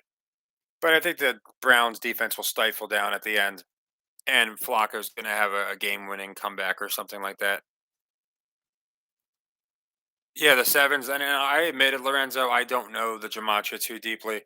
A lot of people were like, "Oh, this is the 19th ordinal of pi." I don't know all that stuff. I just when I see like the same numbers coming up over and over, I find it interesting. Like there's times it's like, and it's always on a weird date too. Like it'll be on like January 21st, where it's already a palindrome, and all these teams will be like 12 and 12 and 11 and 22, like with nothing but ones and twos, and I just see the same numbers over and over and over. So when I see that, I definitely look for it. Crypto, are you nervous about the result of this game? I wouldn't be. We were losing the Dolphins game by more. Now I get, maybe it seemed obvious that the Bills were going to come back, but I don't know. Flacco looks pretty calm here. They've already screwed the Browns with a couple calls, the missed pass interference, and then there's another one I can't remember. I didn't think the hit on Flacco was a late hit, but I think a couple flags go the Browns' way in the second half, and I don't think it's going to be. I don't think any of these teams are going to be winning by much. It just doesn't seem like a game where either team's going to be winning by a lot. Yeah, Lorenzo, I always try and specify, between gematria and numerology because there is a difference. And I don't use gematria because if I grab the gematria calculator, I could probably find, Joe Flacco wins and a million number sequences for that, and then find the same amount for CJ's the winner, and that's what people will do. They'll just change words around to get exact numbers. And I'm not speaking about everybody, but a lot of people that use gematria do that. It's the reason I don't. If something looks really obvious and they keep repeating it, then I'll bring it up. But I just don't know enough about it. I'd have to go really deep into that rabbit hole. Yeah, that's what I think, Shane. I think the refs, they'll do what they need to do to make sure. And if you guys notice, like both teams now are doing the same thing. Are they going to call that flag? It looks like you might have predicted that one. Uh, yeah, they're calling pass interference. So I'm wondering if they're going to have them kick a field goal here. Like I said, that would be interesting if they get a field goal and the Browns did get the next touchdown. I would have not predicted the final score, but what the score is. That one, let's see. Looks like the referees bailed them out again. I didn't see anything crazy on that one, so maybe they just wanted to make sure that yeah, it could be that right on the shoulder pad.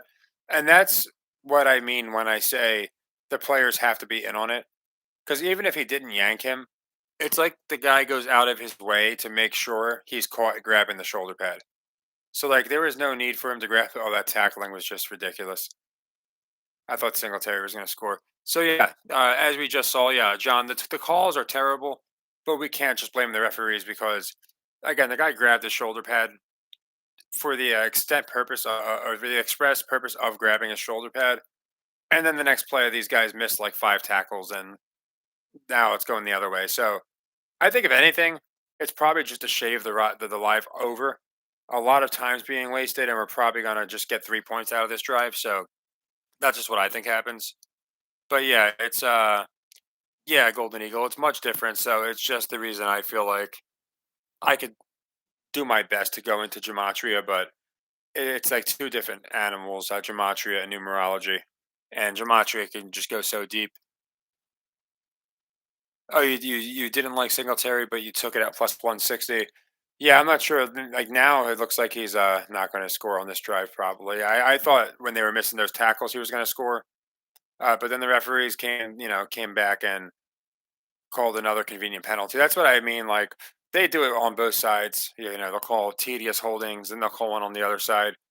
I'll say the more blatant calls have gone against Cleveland so far because again, the only real blatant one was the missed pass interference where the guy tackled the other guy. But yeah, it's pretty bad. Yeah, the flag, Shane. I think you were the one. Yeah, the refs will step up, and then like a second later, he must have saw your comment and he threw the flag. Yeah, that's what I mean, Trey. And like I could understand if the guy had broken free, but he had good coverage on him. He had him blanketed, and there's no reason to grab his shoulder pad there. Like the only reason to do it is if you're going to try and draw a flag, and it happens so often where almost every pass interference you'll see is a guy directly ripping the other guy around unnecessarily, or just making a point of ripping his jersey. He'll grab the back of his jersey and tug on it, and then stop. It's like, well, if you're gonna grab his jersey, you should be doing it to stop him from making the play. But it's almost more like pantomiming, where they're just grabbing it so the referees see it. Oh, are the Texans a live dog? That'd be weird if they were. I mean, they're only up three, but I mean, they're probably about to be up six, I would think. So it'd be weird if Vegas had him. I would think that it would be like plus 150 for the Browns or something, but you never know.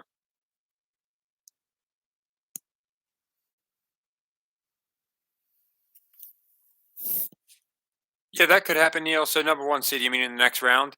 Like the Ravens losing and the Niners losing?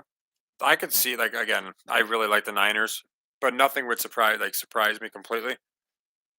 But I don't know the last time we had both one seeds go to the Super Bowl because the Chiefs were the two seed last year, I believe.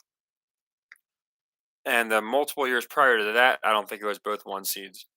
190. Okay, so 190 between 190 and two. Yeah, so they're again expecting them to be down six, probably going into halftime, maybe more. But yeah, I think again, still, I would put money on. Now, if you already have like four units on because I do on the Browns to win, I wouldn't pile more and more and more.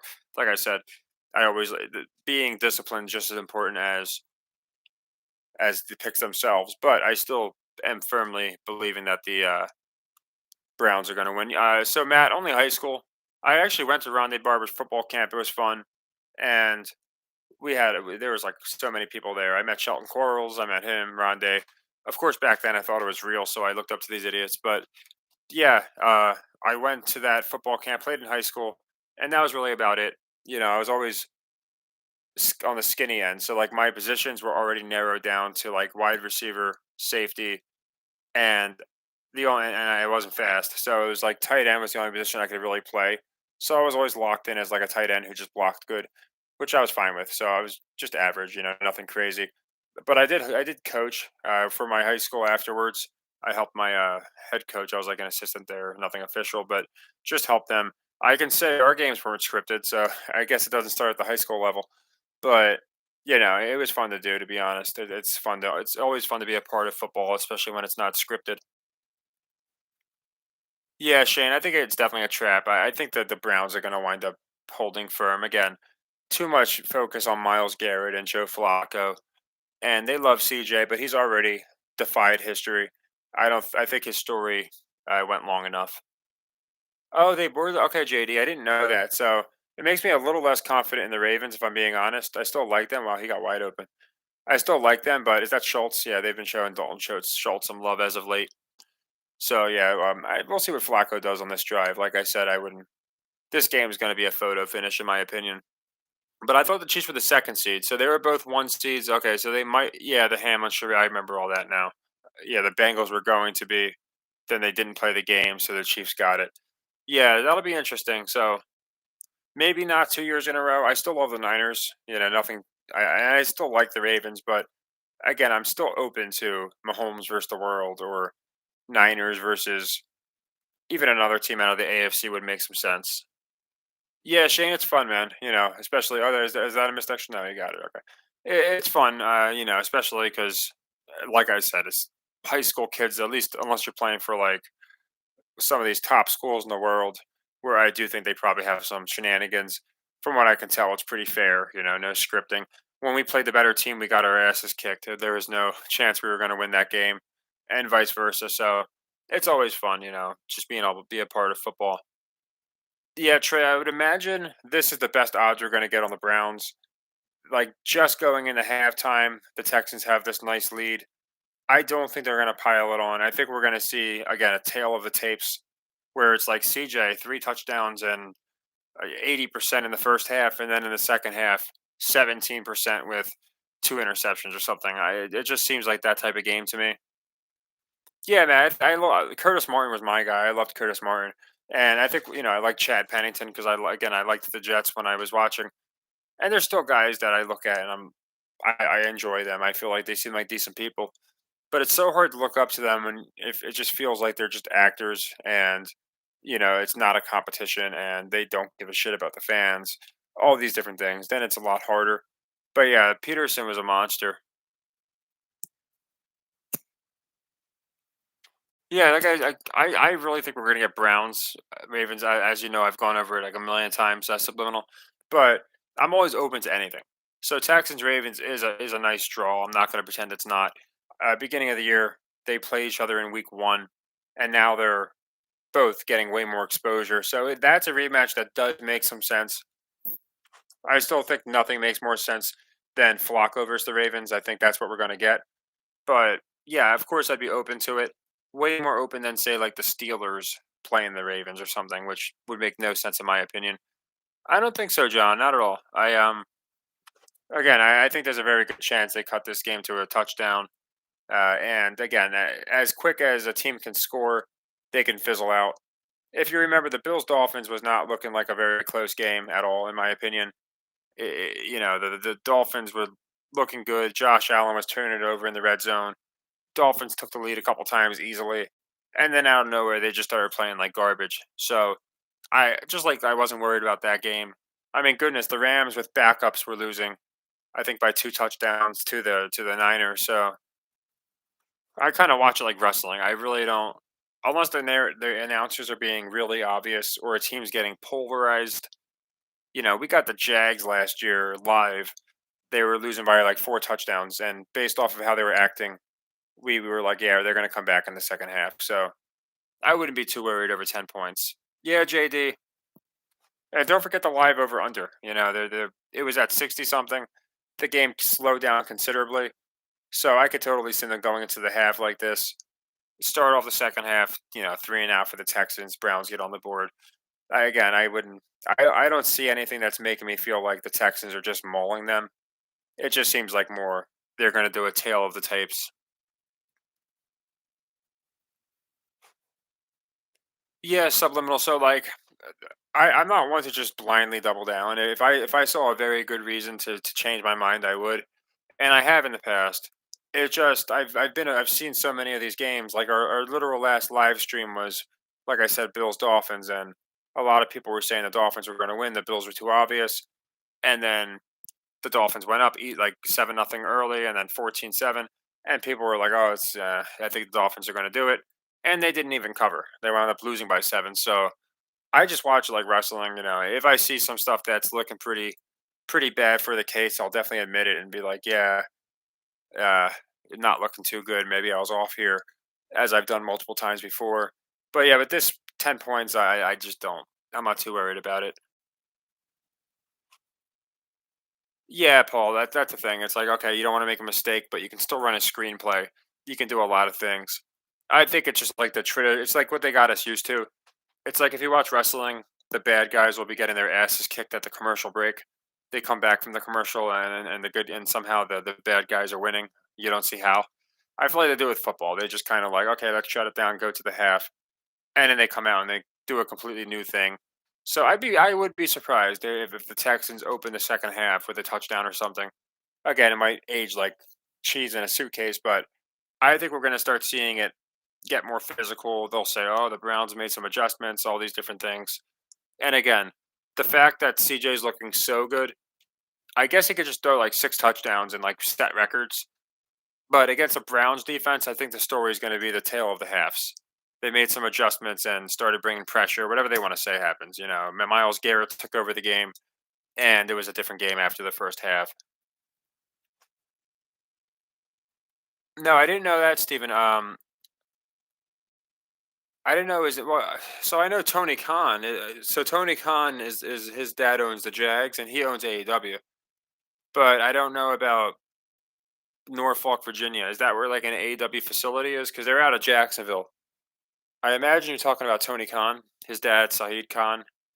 But yeah, I don't know.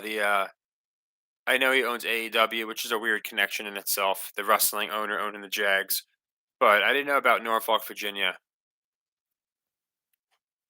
7.5 seems really safe, Steven. If that's what they're getting live, then yeah, I think that's. I just don't think this game's going to be any less than like a field goal. I still am standing by Browns win. Very close game, of course. But yeah, if you can get the 7.5, that's also really nice. First time in years that I had the lead. Yeah, it wasn't the last time, Steven, if I'm not mistaken, and it might not have been at home. Weren't they up against the Chiefs 28-0? And with Deshaun, and then the Chiefs just came back and smoked them and beat them like 42-28. I know that happened like I want to say like 5 years ago, maybe. I do remember that, but I don't know if they were at home in that game. I think so, Paul. Again, you don't have a team that's this stifling, and then all of a sudden, all of the Texans touchdowns were absolutely ridiculous. Usually, you'll see like one of them, and then the rest of them are pretty good. Again, the one where they threw it to that tight end, like two guys actually ran themselves out of the play, and then that last one, the Dalton Schultz, the other tight end, I guess, dude was wide open. Like it was like they were running cover minus because there wasn't even a covered one. There was like nobody over the top. So I'm not sure what they were doing, but I think it's on purpose. I think suddenly Miles Garrett's going to come to life. The Browns are going to get a couple field goals. That's just what I think happens. Well, so what's going to happen? So John, like if you, as somebody who's done a lot of live betting, I've taken that logic. I've done women's Korean tennis because it's 4 in the morning and I'm bored and I'm looking at a pretty close matchup, and it's like plus 600. I'm like, oh, there's no way they're going to play that out. And then minutes later, it's like plus 300 and moves. So with live action, you'd be surprised. Like getting 250 live is absolutely not any out of the realm of possibility. Again, it's the Browns down by 10 points. So you have to imagine how many people are really slamming the Browns plus 250. I don't think there's going to be that many, and they make more than enough with the live action. So I never look at it again. If they move to like my plus 600, I'd start saying, okay, Vegas might know something. But when it's between 1 and 300, I just don't really sweat it too much. Oh, you're so okay. I didn't know that. So it's in. Oh, is that the Old Dominion? I have them. I'm picking them in college. But okay, so AEW is in Virginia today. Yeah, I always wonder when wrestling's in a particular place, like Virginia or whatever state, if it reflects the college sports. I remember when the WWE wrestlers were in Cleveland. That's when they won last week. It was I want to say oh no, it was 2 weeks ago. I'm sorry, it was 2 weeks ago they played, and it was Johnny Gargano. He's a Cleveland guy, and it's funny because his name's Johnny Wrestling. So yeah, Johnny Football, Johnny Wrestling, and yeah, he was like at the Cleveland game rooting him on. The Miz was there, and they won. Yeah, for Paul, it was pretty obvious, like wide open, not even close. Oh, damn, Fulton got clipped. That's rough. Well, it depends on what the final was, I guess, because it was 4.5 and it moved all the way to two, apparently. So I'm not sure how much they lost by. If they won by 3 or 4, or lost by 3 or 4, then a decent bit of people should have cashed it. It depends on when you got the line. If they lost by 5, then it was a loss for everybody. That's unfortunate. Yeah, I had 4.5. So we split our leg three so far because I had Detroit Mercy and I had Fullerton. So we have two more in play.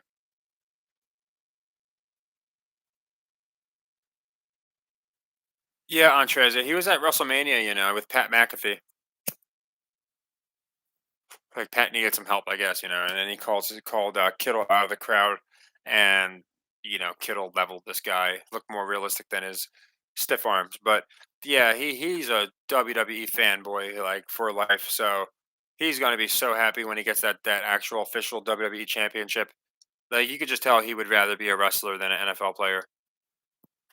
Yeah, D. I feel like obviously when people have a good bid on it, either way, it's gonna be stress. But I feel the same as you. It's a game that's definitely being pushed as two teams that are equal. A couple missed calls, a couple weird calls, but yeah, they're literally a sack, fumble, or any of those deals away from. I mean, they don't even need that. They a three and out and then a score. So like a million things are possible. I wouldn't. Again, if they were losing like 21 nothing at the half, I'd start saying, okay, maybe they're giving CJ more love than I thought they would. But to me, I think it's a tale of the halves. So yeah, subliminal. I think it depends on your book. When I just checked, it was showing 270, so maybe mine's giving shitty odds. But I see a few people got like 250. It might be 350 on some books. I mean, again, you're down 10. The other team's getting the ball to start, so of course you're going to be at least 230, something like that, and it can go all the way, I would think, to the mid 300s. I think just watching again the we've seen a couple missed calls, so I think a lot of people just think, oh, the referees are have it fixed for Houston. But again, this happens all game, and I notice it all the time where the referees will screw over a team, and then 20 minutes later screw over the other team far worse. So I think people just seeing the wide open touchdowns feel like the Browns are selling. But again, you're going to see it on both ends, and it's not a comeback or it's not like a really nice win if the team facing wasn't facing some kind of resilience. So yeah, no AC. I don't think it's over at all. I think we're gonna win still. I know a lot of people think Texans because of CJ or just because the Browns look like they're selling, but like I said, they're definitely. If you watch any game, and again, just last week's a good example. It wasn't blatant, but the Bills were not looking that good at all. They really weren't, and just suddenly they started looking good. They were getting like plus 180, 200. It wasn't like plus 300, but the Rams were. The Rams are getting plus 600, and out of nowhere, they just came back and win. So, with the comebacks, I really don't. I never cracked the champagne early. If we were up 24-14, I'd be acting the same way. Like, yeah, I still think it's going to be a close game. I wouldn't get carried away. But, yeah, I think a lot of people just weren't, maybe not. Some people weren't on the Browns to begin with. And I feel like some of the people that were just, if you're watching the referees, it's not reassuring. But I just think the Browns are going to get it done. Yeah, they probably have. I would think, honestly, with the way the game is looking, people like, okay, the Texans are getting the ball in the next half. I'm just gonna pile $1,000 or whatever a lot of money is to somebody on the Texans, and I'll take an easy 300, $400 win. I feel like that's where most people's logic would be. I don't see much logic being like I'm dropping a bag on the Browns. They're definitely coming back. Again, they're not the Bills, they're not the Chiefs, so I just feel like the Browns comeback is a sneaky one, but I think it's one we're gonna get. Yeah, you know a lot more than I do about the symbolism aspect, Trey. I know you've gone into it before. I mostly look at narratives where I think which teams make sense to win and lose for whatever reason. I look at some of the stuff like the Jim Brown's interesting. We have Jim Brown, Franco Harris, and all these guys. So I always look at that. But I know the emblems and like the logos in some cases can be very revealing. I just wind up going like both ways with it. Yeah, it reminds me of the Bills game, Johnny came. Ironically, we went live for that game. I think we were losing when we wound up, finishing up, which will probably be the case tonight too. And they wound up coming back and winning. It just seems to always be the. I still like the Chiefs rushing bot, yes. Uh, Knocking them out doesn't really accomplish much. I like them even more, of course, with the Browns win. But again, if the Browns get knocked out and then they knock the Chiefs out, while it's a swerve, I just don't think they're going to do that for the playoffs. But yeah, this reminds me of the Bills game a lot. And not many people watched the Rams game, but that was a bad. Like, I don't think anybody thought they were coming back. But that's why a lot of the games I don't watch. I really don't. I'll watch my wrestling, and then I'll just check in on the scores. It saves me a lot of stress, and we usually wind up doing well anyway. So This one I thought we would check out. I'm glad I did have it on because we caught a couple interesting things. And again, I think we're going to get a tale of the tapes where they're like, look at the first half and look at the second half. Yeah, Hassan, that's my. Well, I still think we might get that, Hassan. I really do. Like again, it's not like it's a 24-point game here. You're talking, a touchdown, and it's a 3-point game. And again, it's easier said than done, but not in a scripted league, in my opinion.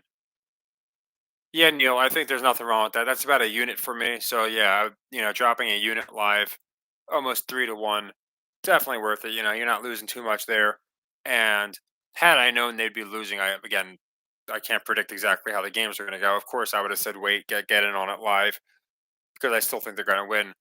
But either way, if you got decent odds, that's all that matters. Chiefs, Bulls. You got the Bulls. Yeah, who are the Bulls? Didn't they just play the Warriors and lost? They're playing the Spurs today.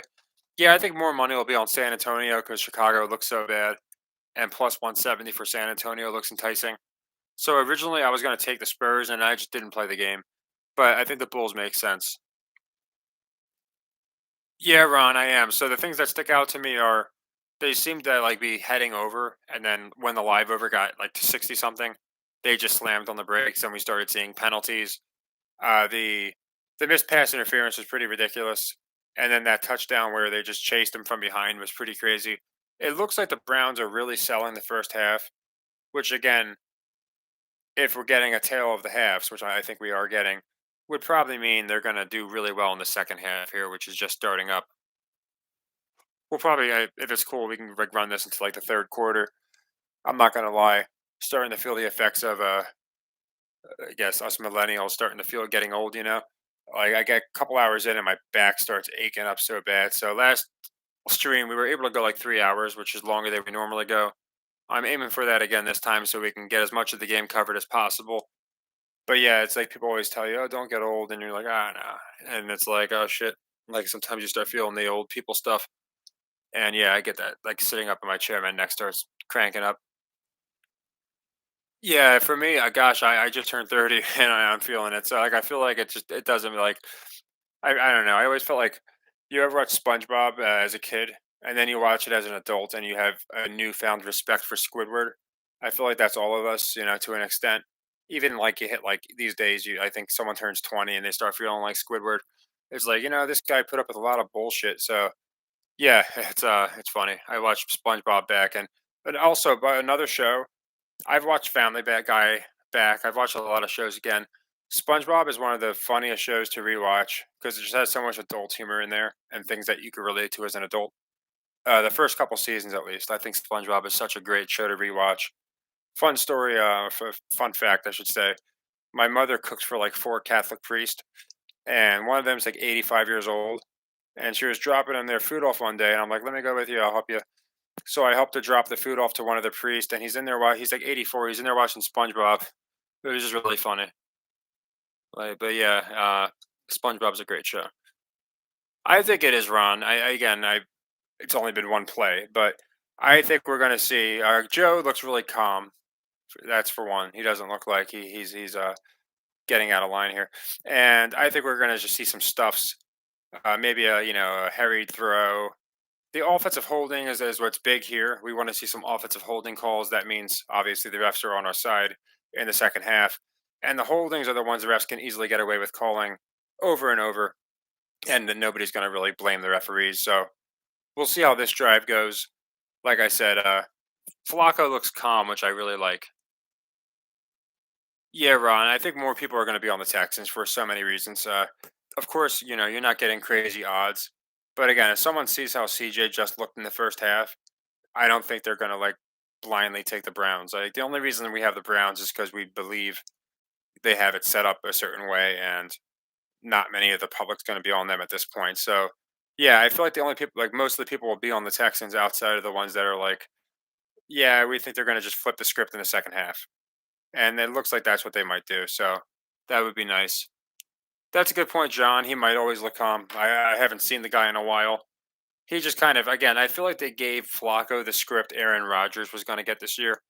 It's like the same deal, like a really good defense, and then the Jets defense wound up not playing too well, but they were booked as they compared him to the '85 Bears. Great defense, good chemistry, old school style of coaching, and then the old guy hanging with all the youngins. And I just feel like Flacco's getting that exact. Yeah, Joe Cool. That's kind of like what I feel like he's getting. But if he's always looking calm, that's one thing. Yeah, I didn't know that, Ron. I saw that he has the. Okay, is that? Oh, he actually caught that. Is there? I don't know. There's a. Oh, hold on, my laptop's dying. I think my plug came loose. There we go. Uh, I don't know if his exact record. I know they were talking about how he could pass Brady if he wins out for road wins. I don't think they'll go that far with it, but I do think giving him a win here makes perfect sense. Yeah, so they stopped him. So yeah, now it's going to be a matter of you know. I think I can't imagine the original over under misses. I think it was set at like 45, but I think there's a very good chance that they're gonna. This was to shave the what was it, over 65 they had it set at some point, and it's just probably going to wind up being a screw job to anyone who took the live over. So I know a good bit of people took the live under, so that's always nice. And yeah, we're seeing the rugged Browns defense can't really run on them. They're nobody's open now, if you notice on that last play, whereas the first half you had people running wild. Nico just took a pretty good hit, so we'll see what happens here. Like I said, are they going for it? I was gonna say I was kind of hoping they did go for it because it just seems like there's a lot of stops, like when teams go for it, 4th and 3 and such because they run stupid plays. But yeah, we'll see what the Browns do here. To me, a field goal makes sense. I don't know. They have score, of course, they can get a touchdown and might be a 3 and out. I think a field goal makes sense. Keep it kind of close, and then anything can happen. But we'll see what happens. Yeah, 260. If they start driving, it'll be at 200. And if they come away with a score, it should be sub 200. I will say watching the live Vegas lines will drive you absolutely nuts because like every time they start moving, it's like, oh my gosh, it's less likely. I've done it before. And again, with tennis, it's the most crazy because you'll be like minus 5,000 and you're like, oh, I'm great. And then a minute later, you're like minus 1250 and then it's minus five and it can move pretty quick. So I just don't watch the live action. Yeah, I love the Jazz, Neil. I don't get that line at all. They're playing the Lakers. I think it was 2.5 when I picked it. So I just don't understand why they were only 2.5. It made no sense to me. Yeah, Brady had 11. That's what I thought. Yeah, Browns defense looking good. I think so, John. I think we're getting a comeback. We'll have to see. Looks like we got offsetting penalties. They're going to get a re kick, it looks like. I don't have the sound on, so I'm just looking at the referees. 260, that's pretty good, Shane. Like I said, I try not to watch the live too much because it'll drive me nuts. But the I'll always check in on them. So JD, yeah, we had the blatant missed pass interference where the Browns dude got tackled like 2 seconds before the ball got there. And then the only other call that I would say would be controversial would be a possible no call, but I thought it was a clean hit. But just because it was Flacco, he was running it, he was giving himself up, and then some guy came in and like gave him like a shoulder block. But it didn't wasn't to the head. He was still kind of in the field of play as a running back. So yeah, I'd just say that one call was the real obvious missed call. I've seen more players doing stupid things, both of the touchdowns, than I've seen officiating screwing things up. Yeah, Shane, like tennis, if you just I just always look, oh, this is an off or the false start. I was gonna say that offsides would have killed them. If you watch tennis, like again, really what you will get, you want to get a guy that's an underdog, of course, and he loses the first set, and that's when you're looking at like plus 800, plus 1,000, and you can get in at a good time, and all you really need to do is take the second set, and you give yourself hedge potential. So yeah, I've caught really good odds with tennis or just looking at traps where like a guy like a top five player is like only minus 200, you can do really good with tennis.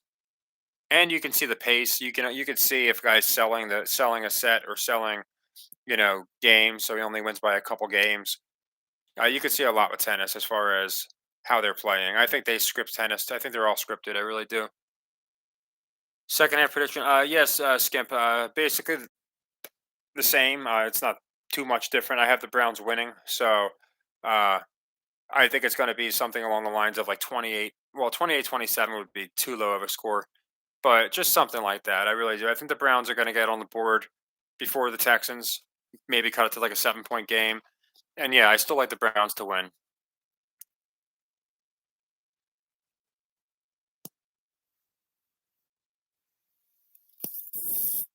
Oh, Trey, I meant to do a video on that actually. I was going to do a video dedicated to that because it's way too coincidental.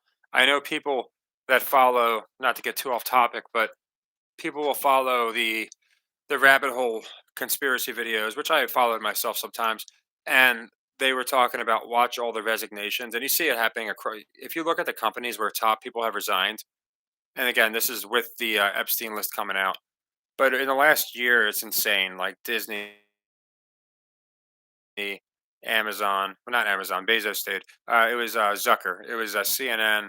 Uh, Goodness, I would say Mastercard. There's just so many of them. I can't. Bed Bath and Beyond. I think Walmart did resignations, and now in the NFL, it's weird because like all of the top coaches are being fired or just stepping down. Pete Carroll, Bill Belichick, of course, and then to get Bill Belichick and Nick Saban at the same time, I feel like that has to be some kind of penance because again, Saban's the Belichick of college, so for it to both be at the exact same time, very suspicious.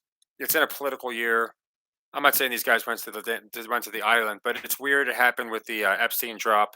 So yeah, I know people were saying watch all these random resignations, and now we're seeing mutual parting of ways in college, and some of the biggest coaching names over the last couple decades. So again, I don't dig too deep into the rabbit hole, but I do find it interesting. And yeah, if you look at the resignations in general across all these top companies, like they're resigning for a reason. There's no reason they're just all just stepping down. They both coach for the Browns. Oh, but you're talking about Belichick and did Saban coach? I see. I forget Saban's NFL tenure. Didn't he come to the NFL for a little bit? And Pete Carroll, I don't know. I know he coached twice. I know he coached in the NFL twice. But yeah, I remember Belichick started with the Browns. So there's another interesting little his last games against the Jets, who he coached for, and then we got the Browns in the playoffs. So that's always very interesting too. And yeah, I think let's see, Browns get a couple yards. This is kind of the Browns style. I don't see any crazy plays for the Browns. Maybe Amari Cooper could break one, but I think the Browns are gonna kind of take the pace and just kind of drive. And then again, the big plays we're gonna see from Houston, which hopefully they're kind of exhausting themselves of. Oh, I didn't look at that game, D. So I just like when I pick my games, I just look at metrics. And today, from what I can tell, again, there's so many games that were in play. I faded Troy. I took CS Fullerton, which we missed, but we got Detroit, so that's the wash. So I have a ton of college games in play right now. No idea how they're going, but yeah, if I see one that looks suspicious, I'll usually take it. I do know I saw UNLV at 3 o'clock was only getting a point and a half against a team that just had a much better record and was ranked. I think it was like Utah State. So it made me love UNLV. I didn't officially play it, but it made me just say, "Oh man, I like this game."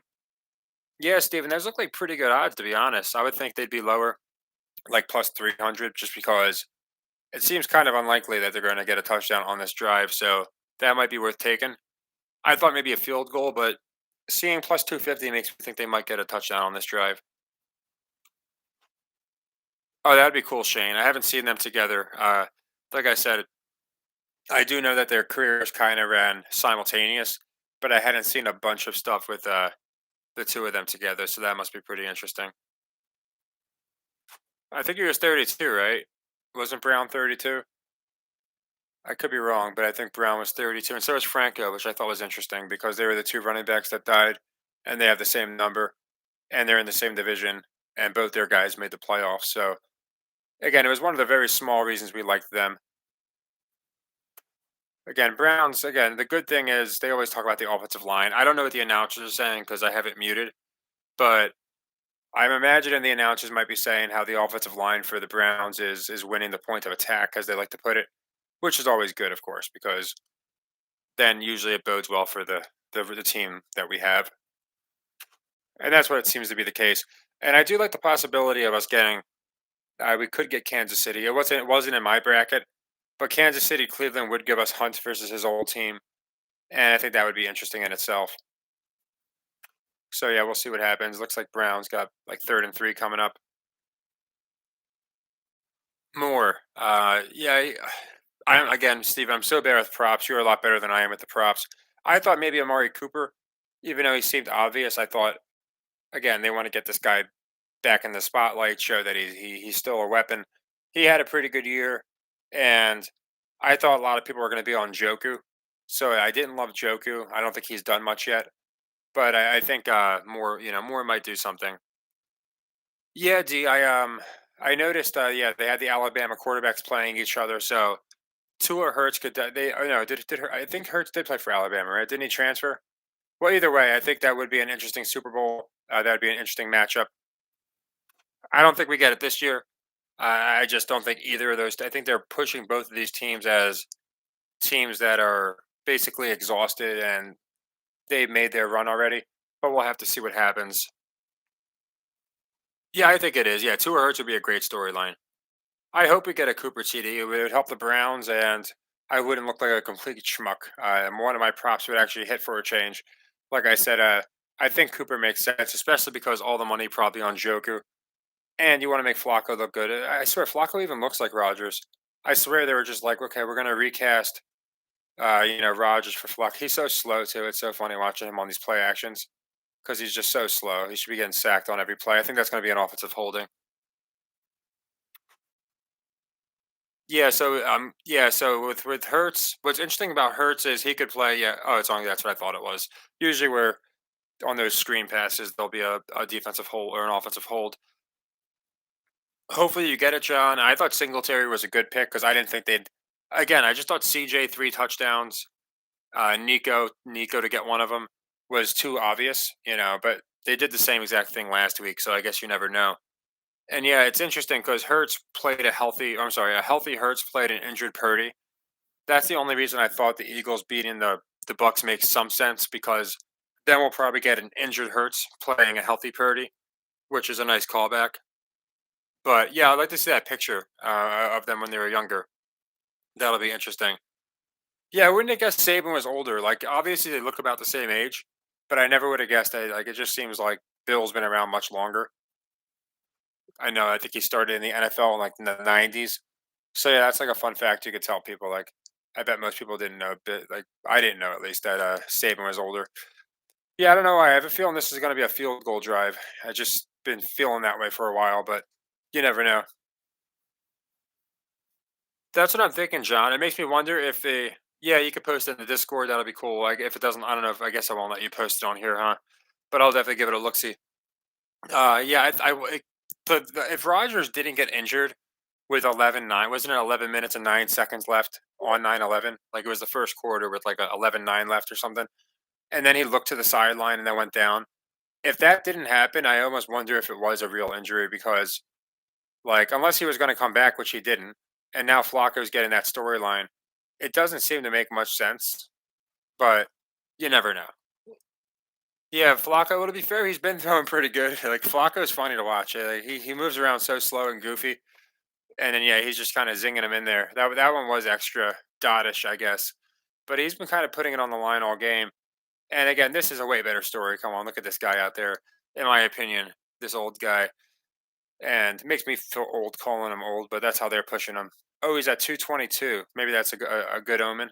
They love the repetitive numbers. Yeah, 220. Yeah, 20 for 24 for 222.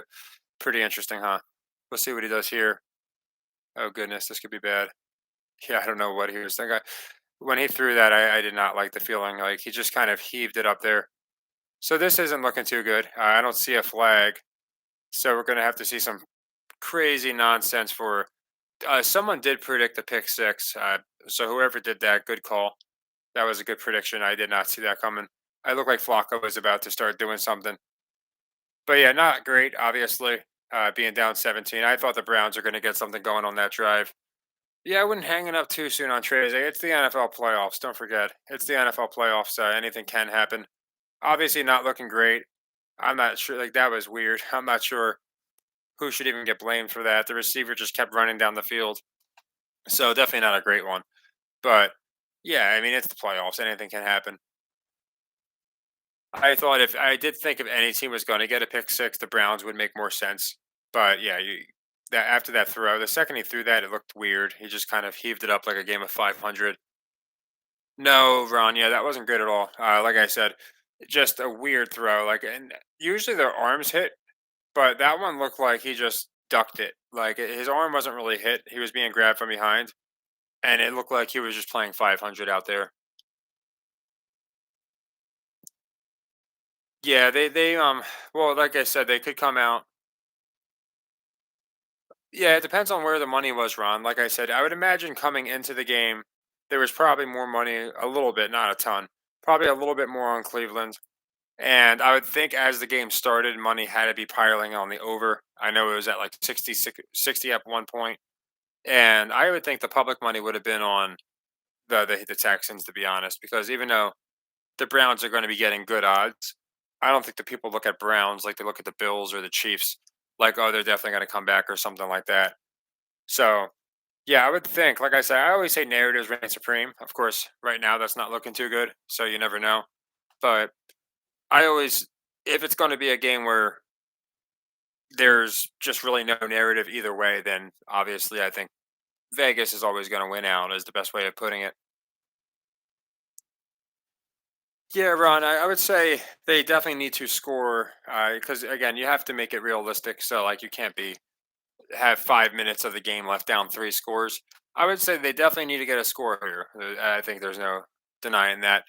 After that, if they just get a stop, even if they have a position for a while, if like feel like two punts, get the ball back, get a field goal, it could be something like that where again the Texans just keep them close enough in the game. I don't think, and I could be wrong, but I just don't think CJ is going to come out and do what he did in the first half. But you never know. No, you didn't miss anything, Shane. That was just a crazy pass. I thought his arm was hit and they were going to play that up, but he just threw up a duck, and his receiver, I think I don't know, like if he had a receiver in the area, it's a game of 500. But his receiver was running a streak down the field, and he didn't even turn around. So it was just the Texans guy. So I don't think you missed anything. Yeah, Ron. Like I said, it's unfortunate. I'm not one to like make excuses like, oh, I didn't know that, or I would have what would have went with Houston. I believe Browns makes the absolute most sense, and sometimes it goes our way. More often than not, it goes our way. I don't like again of all of our picks. I think most of them are going to come through. Kansas City, the Buffalo, Lions, all that. But we're not going to get them all. So when we miss them, I'm the first to say, I feel bad for the people that tailed me and then didn't hit as a result. I'm still not packing this one up yet. Again, 17. It's a game where there's been a lot of quick scores and a lot of changing of the script. So it's not one. Again, I'm not going to act like I love being down 17, but I just wouldn't give up on it. We've been a part of crazier comebacks, but yeah, it's looking good for Houston. I'm not going to pretend it doesn't. But we'll have to just watch the game through, see what happens. Like I said, the there's been times we that one I'm still trying to figure out what happened. I don't have the TV on, so maybe you guys can let me know what the announcers are saying. I'm imagining they're just saying like, oh, he was just trying to find something to do with the ball there, but it was weird because usually those kind of plays you'll see his arm get hit. Yeah, John. I mean, way crazier things have happened. I mean, I can say that. And the one thing is, they're not pushing this as like a Browns team that can't move the ball, like usually like the Steelers or something, where if they need a couple touchdowns and they don't have much time, it's a guarantee they're not going to do it. But I do think for the Browns here, the way they're looking, a couple big plays definitely makes sense. So again, it's never fun, especially if the Texans just pelt them. But I always have faith that again, it's like wrestling. Now you want to watch the pace here. We want to see hopefully Joe starts picking up the pace a little bit because he's taking a little bit of time. But yeah, I don't know. I just don't see a prison pounding, to be honest. I think they're going to keep it interesting, and if the Browns can get a touchdown here, that would be nice. Obviously, give us the whole fourth quarter. Yeah, money made. It's probably the first year that the NFL has accounted for people believing it's scripted in their games. And I'm not saying this is an example. I know that the number one thing people, oh, it's scripted if they get a miss. I'm not talking about this game. I'm talking about in general in the season. because there's so many people that are commenting on ESPN's post on Twitter that it's scripted. They had Pat McAfee. They had to have him come out and play damage control. They had him do it last year. He's probably going to do it this year. So to me, it just doesn't make sense that the NFL wouldn't account for it and make sure that they have games where they know that people are going to know it's scripted going in. That's kind of what I was thinking on Treze. Furthermore, you just have knocking the Chiefs out of the playoff is a big draw to knock out.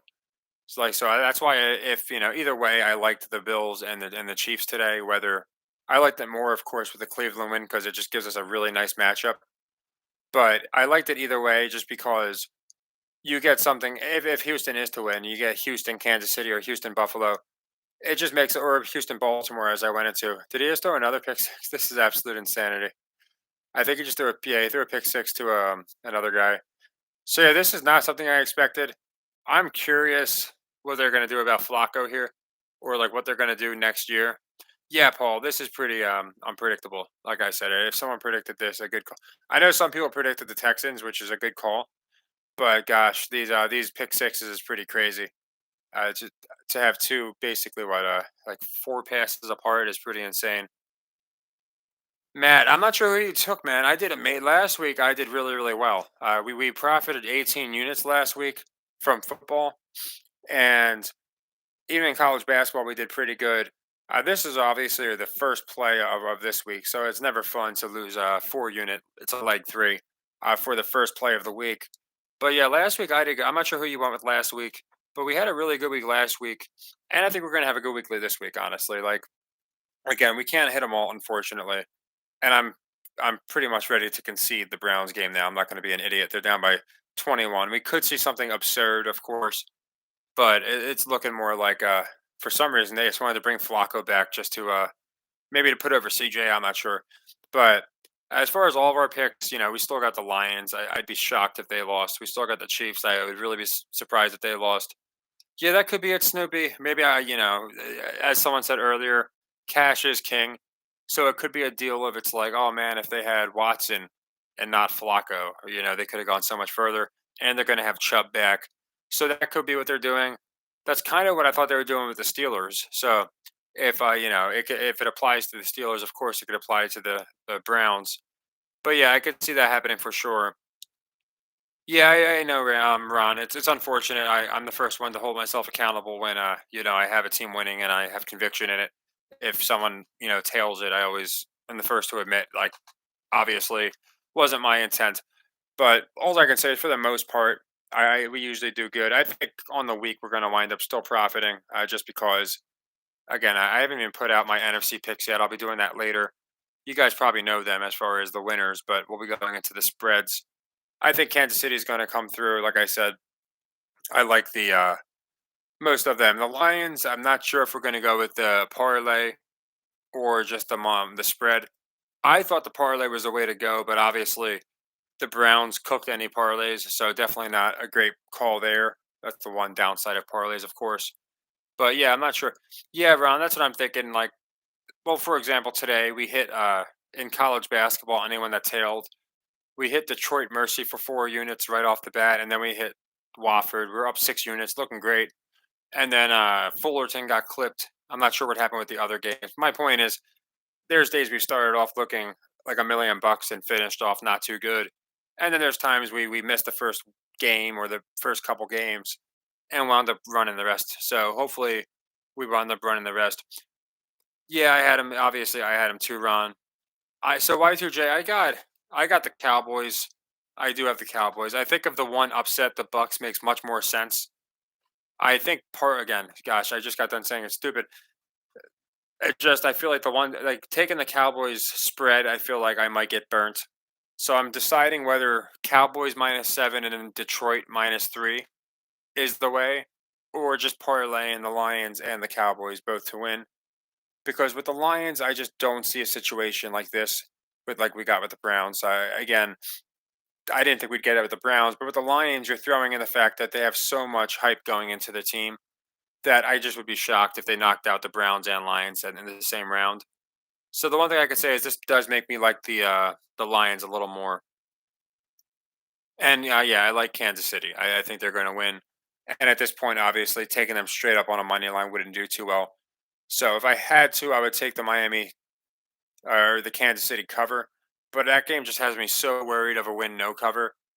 So again, I think even if you threw the Bills in with it or something like that, the Browns obviously that one's shot, but the Browns Bills Chiefs would have paid 200. The Chiefs Bills pays about even. And I think Chiefs Lions might be the best combination if I'm being honest, because you're going to get plus odds. You're going to get about plus 150. And again, I just can't imagine that the Lions lose too. What's up, Pete? It's good to see you, man. Uh, no problem, man. I had the original stream. I had to restart it because my webcam wasn't working, so I restarted it like two, three times, and we finally got going. Finishing up pretty soon. Obviously, my back's like cracking and stuff, so it's good that you were able to make it. Though obviously, this game's not going down great. Not exactly how we planned it. I thought at the very least it'd be a close game, and again, there's still some time left. You never know, but I wasn't expecting a prison pounding. What I'm thinking is this is to get as many people as possible on Houston. Now that I'm watching it, looking this good, two pick sixes. So if they match up against whoever it is, Baltimore or Buffalo, you probably aren't going to get as many people hammering those two teams who I think are going to win. It could be to give the Texans a run. I just think that designation is going to the Lions. Yeah, I think Matt. I think that's the best two teams to parlay. To be honest, it's just a good, a good safe team from each conference. I don't see the Lions losing. I think it could be a clip, but I just don't see the Lions losing. So I think taking the Lions and parlaying them with the Chiefs is the best remaining parlay. Yeah, Lorenzo, it's definitely a possibility. In my official picks, it's Ravens and Bills in the AFC Championship. But I've been all year long. I've asserted that if anybody that isn't the Ravens, because the Ravens are the team I have going for the AFC, made sense. Yeah, the Chiefs make sense because you got Mahomes versus the world. It's basically just him, and the Niners have a stacked team from top to bottom. So from that regard, I think the Chiefs would make sense. I just personally like the Ravens. Chiefs Baltimore, yeah, that's a draw. Buffalo Baltimore is a draw. But we're gonna have Chiefs Buffalo, I think, next week. So to me, it just makes a ton of sense that we're gonna have them play each other, and then the winner plays Baltimore. You get the big three in there. I did not, Pete. I didn't get a chance to check that out. I do appreciate it. I don't regularly deal with back pain, and maybe it's just me, but like I don't have like this nice like chair. It's like an old rocking chair that I just grabbed out of my other room. If I if I'm sitting for like 2.5, 3 hours, I just my neck and my back start to lock up, and it just always happened to me. I actually was told that I had back pain because I was rear-ended a couple years ago, and they said, "Oh, you're gonna feel this in a few years." And I did the decompression immediately, and I'm always very good at my posture, so I've never really felt that. But maybe that's what I'm feeling because if I sit for a few hours, but I feel like that's everybody. If you're sitting for 3, 4 hours, you're gonna get some neck stiffness, but that could just be me. Pitts is 46-20 in freezing games, so pretty good record. 47-20, 46-21, which one makes more sense? I always try and look at that. But yeah, I think they're going to push the cold for sure. I mean, it is an element. It's no different than the altitude in Denver. So with certain teams, I think they'll push it. I always felt like the Bills were a team that kind of got pushed as playing good in the cold because they do play in the cold. Yes. So Keem, as I loved the Browns. I'm not going to pretend I didn't. So you could take what I say with a grain of salt, but typically we don't go over. Typically we split or better. So yeah, I like the Chiefs even more now. I can't imagine them losing. I like them either way. It's just like I said, we usually split or better. Was that another interception? No, he dropped that one.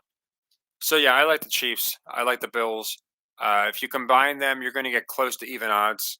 Now I know the Bills isn't until Monday, so it's a little bit of delayed gratification.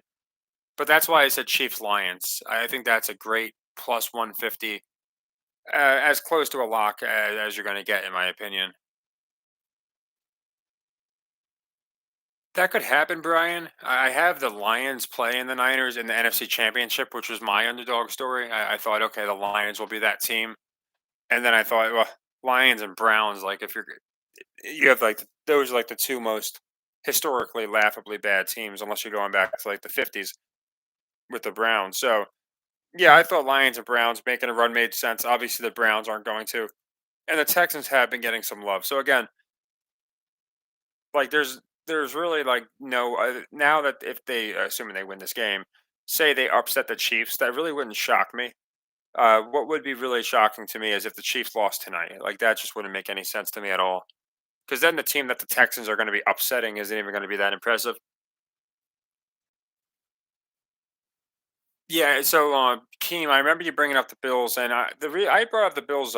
Again, there's kind of like a narrative for every team, but the one reason I thought the Bills was interesting is it's a political year, and we just had the Nuggets play the Heat, and I know people talking about like, oh my gosh, Flacco's look. He really is just looking like he's too old for this shit. Like that should be his like catchphrase. I'm too old for this right now. But anyway, uh, yeah, I feel like Bills Niners makes sense because it's gold versus dollar bill, the bill. And we had the heat versus the gold, and how do you melt? How do you smelt gold? You need heat. So it's kind of a reach, but I thought that was interesting. So again, Bills wouldn't shock me. The Niners not making it would be the most surprising for me, to be honest. Oh, are they really? A greatest story ever told? Is that the Bills? That'd be interesting because that seems like a forced narrative where it could be something they do. I remember they did it with the Warriors when the Warriors won. They were like, "Oh, nobody believed in us. This is the the biggest underdog story." It was a couple years ago when they beat the Celtics, and it was like, no. Basically, every year people believe that you're capable of going to the championship. And I remember Kelsey did it last year when the Chiefs won. He's like, "Oh, nobody believed in us. All these different things," and it's like, no, you're just forcing a narrative. People definitely believe in you. So Dion did it. Nobody wanted us to win. Meanwhile, everybody was rooting for him. So I'm seeing all that stuff. So with the Bills, it could be something that they're just doctoring up, or it definitely could be some foreshadowing. Oh yeah, with Jim Kelly, the four straight. I felt like Allen might get there and lose, but I do think he's at least going to get one Super Bowl before he retires. So obviously, probably sooner than later. I feel like him and Diggs might have like a falling out. They were teasing that all year, so you never know. Yeah, Miami 0-4. I think they moved to 0-5. Again, anything can happen. I just think they're gonna. I don't think they're gonna have the Texans win and the Dolphins win. It makes the matchups they don't change all too much, but just in my opinion, having the Bills and Chiefs in there, and you got the Ravens, it really makes it interesting now for the only team that nobody expected, which would be the Texans. And I don't mean this week, but just going into the season, not many people were like, "Oh yeah, the Texans are gonna make a run." Yeah, I remember that came, and it did seem like I even said it. I said, it's like they're trying to really force this Bills missing the playoffs narrative, even though at their worst, they were only a half a game behind for 1 week, and that was literally it. And then every other week they were in the playoffs. So I don't like they really seem to force that narrative. So I did find that interesting. So I do agree with you there that when they force certain narratives, it's not on accident. They're definitely planting seeds. And yeah, they were like, oh, the Bills need to do this, that, and the other thing, and then they just went on this streak and they beat all these really good teams. So I did find that interesting. So you never know. But thing is, they do it both ways, which is the problem. They do it where it's like with Flacco, they kind of swerved me with Flacco, where it was like they're really planting these seeds, and then the dude just comes out and completely lays a brick. So it's just trying to find out, I guess, which storylines they're definitely pushing, and which ones they're trying to get the public to buy into.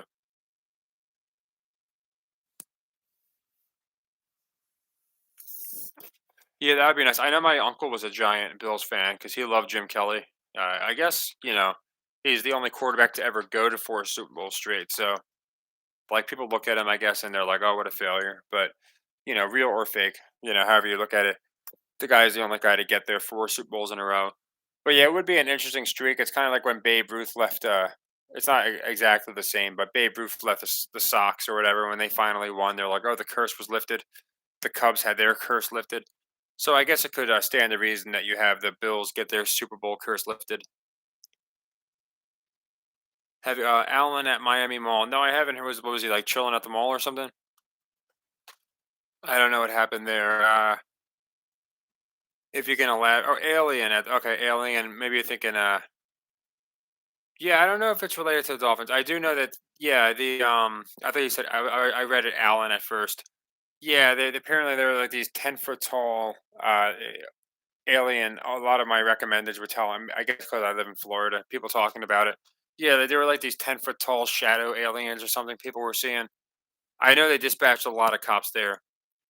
Celtics minus, yeah, and anytime a team's giving up a ton of points, especially, I think you said they're playing the Warriors, just makes no sense to me. I think it's going to be a just a bash. I think they're going to beat them by at least 15.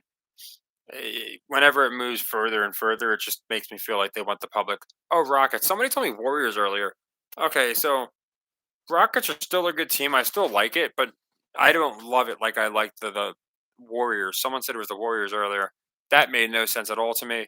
Although well, the Rockets have what a better record or the same record, so it's nothing crazy. But I just don't think 15 points. That's a lot of points.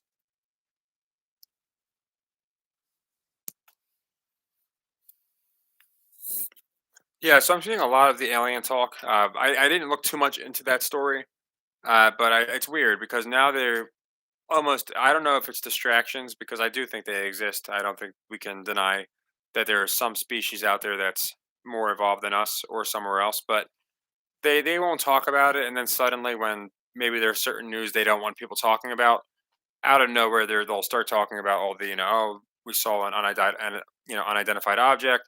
Oh, there's an alien sighting here, and now they're literally like if you go to my sports book sportsbetting.ag, they actually have a prop. Will we see aliens in 2024? And yes was like minus. No, I'm sorry. Yes was plus, but it was like plus 150, which is pretty darn close. And they even have hypothetical props, like if there was a war between the aliens and humans, who would win? Humans is minus 400. I'm not sure how they would know that, but it's pretty interesting that they have these kind of props on a sports book. Yeah, Wizards, I like the Hawks there. I'm not loving the game, but I do like the Hawks to cover just because they suck at covering. And I just don't see any of the public taking them. I think the public's going to be more on maybe the Wizards upset. Yeah, so my favorite NBA pick, Keem, is the Thunder to cover. They're giving up 11.5 against a Magic team that's been looking very good. Banchero's been looking unstoppable. And normally, I don't take teams that are great at covering, but in this case, they're both really good at covering. So that 11.5 just seems like bait for the public to be taking the Magic. Yeah, you saw that, right, Ron? If you're on sports betting AG, then yeah, if you go to like the entertainment section for props, they have what will be the first color alien we see. Uh, who will be the first person abducted? Trump was leading that one. He was plus 2,000. It's crazy the fact that they're even talking about it. Yeah, Memphis. I decided I'm gonna watch them for a while because I thought they were gonna do a jaw comeback type deal, and obviously we're not getting that. So I don't think. I mean, I just don't have a read one way or another with the Grizzlies right now. So I'll play them on over unders and such. Like we took them on the over yesterday because them and the Clippers sucked at going over, and sure enough, they went over. But yeah, they're going to be a hard pick for me. So the Aaron, the problem with that is I'm wondering if I'm not going to get my money back either way because like look what happened in last year's election. And I'm wondering if this year it's going to be so bad that they're not going to be able to confirm any of the picks or something, and and my book will screw me on it and say, oh well, technically there was like I don't know. I just have a feeling that I might be waiting a long time to get paid out, and B they might just straight up take my money or push it. Like with what happened with the election, I feel like otherwise, yeah, I actually put out a video. I think it was my last channel because again, we got Thanos snapped. I put out a video going over all the senatorial races. We did pretty good on those them and the governor races. And then as far as the states, I think I went into all the states, all that stuff. Because yeah, if we account for sports being scripted, of course I'm looking at the election and such the same way. Oh, I didn't know. I didn't see a prop on superstitions. I've seen ones on like, will this guy announce he's a woman next week, and all these different things. Who will be the next one to get pregnant? I saw the alien ones, but I haven't seen any on the superstitions. A plumbing leak. I don't know what you're talking about, but hopefully it's all right, and you can just take care of yourself. Is that Singletary? That's one prop that came through, I guess, right? But yeah, the plumbing. I'm just hoping you can get yourself taken care of, man. That's all that matters. But yeah, so as far as the election, we can do picks on the election. Like I said, the only thing I'm worried about is them having some sort of such nonsense and such amount of the election being contested and all these different things that we might not even get paid. That's the only thing I'm worried about on that one. Yeah, they have props for aliens. Yeah, I don't know if all the books do, but they have props for aliens on my book. Yeah, Lorenzo, I'm not sure because if we're gonna get Bills Texans now, then I feel like if there is ever a time, then I think the Texans make sense, especially what they're doing to the Browns right here. But at the same time, this prison pounding could just be to get people, taking Houston and then whoever they play, Kansas City, or I think they play Baltimore. If they, I think I'm not positive. It's contingent on a couple other games, but I think they would match up with Baltimore now. And again, it's an interesting one because they played in the first week of the season, and they're two very, very different teams now. So that could definitely be an interesting matchup. On the NFC side, basically, the only and I turned out to be wrong about it. So typically, the theory holds true. The only two division like same teams in the division that I had playing each other again was the Browns and Ravens because I thought, okay, well, it's Flacco, it's a different story. But as you can see, they really don't like giving us teams playing each other three times. So that's the reason I'm so bullish on the Lions. And again, it was like the only worry I had about Browns Ravens was the fact that they were in the same division. They already played twice, but it was such a different dynamic that I didn't think it was going to matter. But with the Lions, if the Rams win, it might give us Rams. I think we could get Rams Niners. I think that's what we would get actually, which is incredibly boring. And then if the Packers win, they're the last seed, so I think that would give us Packers Niners. But then again, it's just you're knocking out a big draw on the Lions. So I looked the NFC over, so like every way I could. I just can't see a Rams win. I just don't see it happening. But again, I was wrong about the Browns. So like we're never gonna hit them all. No, I like the Thunder is who I like, not the Magic. And I like the Thunder more just because we just watched the Magic almost beat the Heat, the Eastern Conference Championship Heat. They covered them. It was like a 2 or 3 point game. So I think people are going to be all over the Magic. So I like the Thunder cover. That's my favorite NBA play tonight.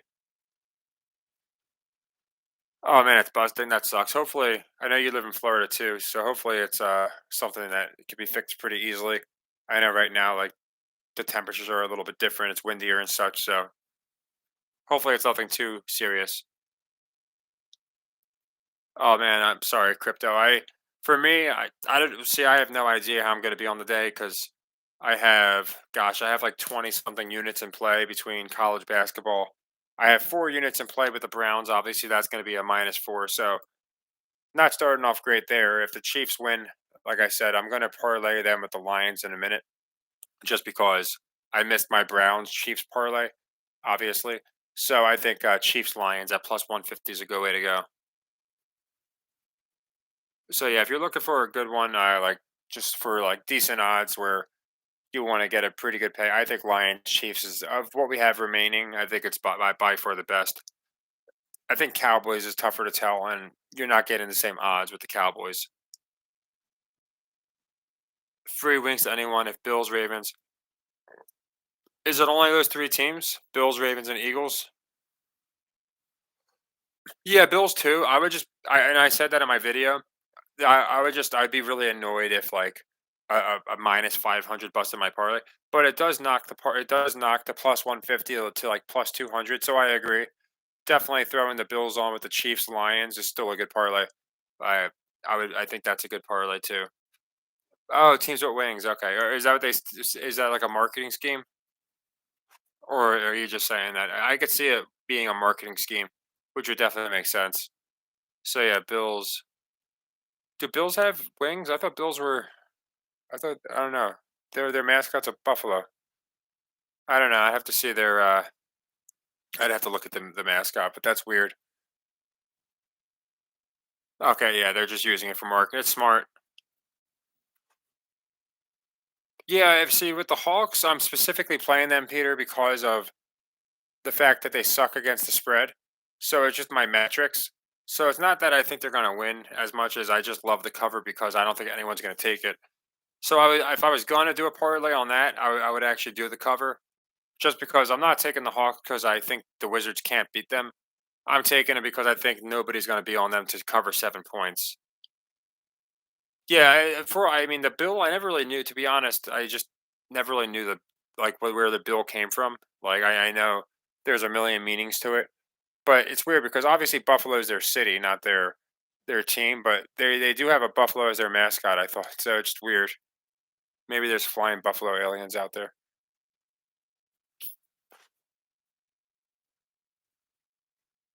But yeah, I didn't hear that. But I'm not. I'm in Florida, so I might not have heard about it because the Bucks weren't involved. 51. Flacco goes to 5-1. Yeah, that could happen. I mean, we've had a couple close missed extra points.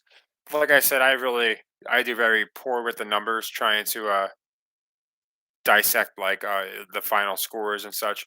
Like I know someone brought up earlier, this would make both teams 11-7, and I looked into that stuff before. It seems like when I pick with mostly with that in mind, it doesn't work out too well. But yeah, it could definitely. I mean, them dropping 50 on the Browns, the number one defense, is definitely something I didn't see coming, and definitely a narrative they could push.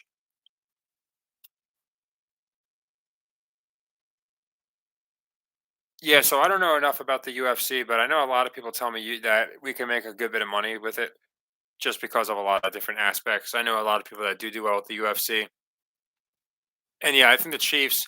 I'm not too sure about the quarters. I would imagine. I don't think we're going to get a crazy comeback. I think Chiefs Dolphins is going to be like Dolphins Bills was, just kind of going back and forth. Final drive, especially after this game, it really makes me think it's going to be a close game. Again, making the cover a much more difficult play, which is why I like the Chiefs Lions or Chiefs Lions Bills. Yeah, the Hawks are kind of on. They're close to my ban list because they screwed me over yesterday, and I didn't. I mean, they were giving up 5.5 against the Pacers. It just made no sense to me. I thought it was a trap. And if you look at them, they're like 13% behind any other team against the spread. But they are going to start covering. I know that. It's just a matter of when. So I'm not going to be doing anything crazy with the Hawks, but tonight I like them. Like I said, of all my plays, I like the Thunder the most.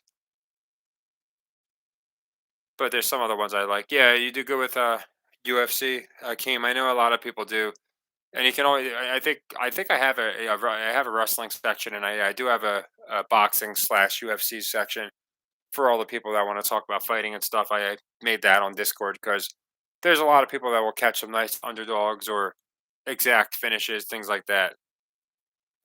Yeah, that makes sense, Steven. I think that's going to be a nice game. Yeah, I like the Thunder. I think that it's a trap. I don't understand. The Magic have been doing very well hanging, and I feel like nobody's looking at Wagner and saying, "Oh, they're cooked now." But with Bancaro, he's playing, from what I can tell, he's been playing fine. They've upset a couple teams. They almost beat the Heat, so I don't understand why. No, no, I like I think the Magic looks like a trap. So I like the Thunder to cover the Magic because it's 11.5, and the Magic just covered the Heat.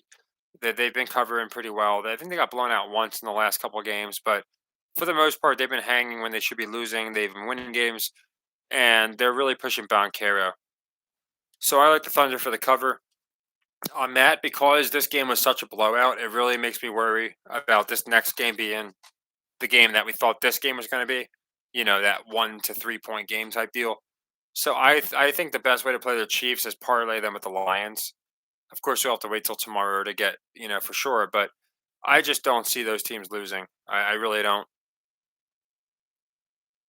Yeah, JD. I mean, there. To be fair, I think there's probably some people at the beginning that were like, "Yeah, they're going to go far." But most of the people that were telling me a team was going to go to like the AFC Championship was the Browns. They were like, I had the Browns losing next round, and a lot of people were telling me, "No, no, they're going to keep going." But yeah, I mean, Texans upset Ravens. I don't think they would. I mean, sure they could, but I feel like unless CJ did something that I'm just unaware of. They typically don't do that. I know someone brought to my attention it'd be the first time we'd have a black coach and a black quarterback in the Super Bowl or something like that. So they could do that, but I don't think they're going to do that this year. I really don't think they're going to do it. Yeah, I agree. Obviously, I was wrong today for different reasons, but I don't think the Texans are going to beat the Ravens. I don't think. Of course, they could. I mean, they could do anything they want, but I really think it's going to be the Ravens or Bills that advances. Well, they did last year, Pete. They did. They had Hurts play Mahomes. There was the first time ever. The first time you had two black quarterbacks main eventing the Super Bowl. So, yeah, I mean, I think they do it for I think for social commentary reasons. But yeah, I think having the black quarterback and coach together. So it does seem like it seems like they only push one black quarterback at a time. I've noticed. Now Stroud's an exception. Obviously, he's getting a push.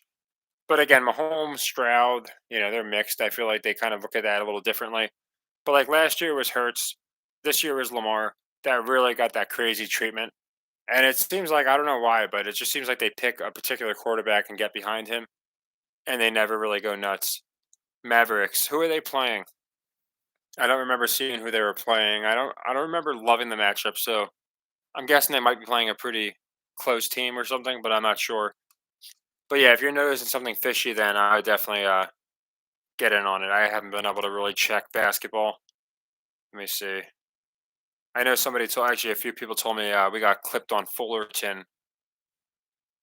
And yeah, I'll probably wrap this up in a minute if that's cool anyway. Like I said, I starting to become an old man with my back. Okay, Shane, I just got your picture from the Nick Saban picture, so I'll check that out when I'm done with this. But I just like to see if there's anybody else that wants to ask any questions or something. For the Chiefs, like I said, I think the best way to CJ won rookie, Lamar won MVP. I'm not sure who won Coach of the Year if they gave that out yet. Oh, imagine Luca. I noticed Kyrie went nuts the other night, so you could definitely be on to something. Then yeah, okay, Pelicans. Yeah, the Pelicans looking good. No Luca. I agree. I think that makes sense for the Mavericks. Oh, do they have Davis Mills in? Yeah, they got. Oh, I remember him. He actually did pretty good last year. But yeah. So now Flacco just looks. Oh, he looks infuriated. I wouldn't want that guy to be mad at me. That stare he just gave the camera, and that'd kill a million puppies.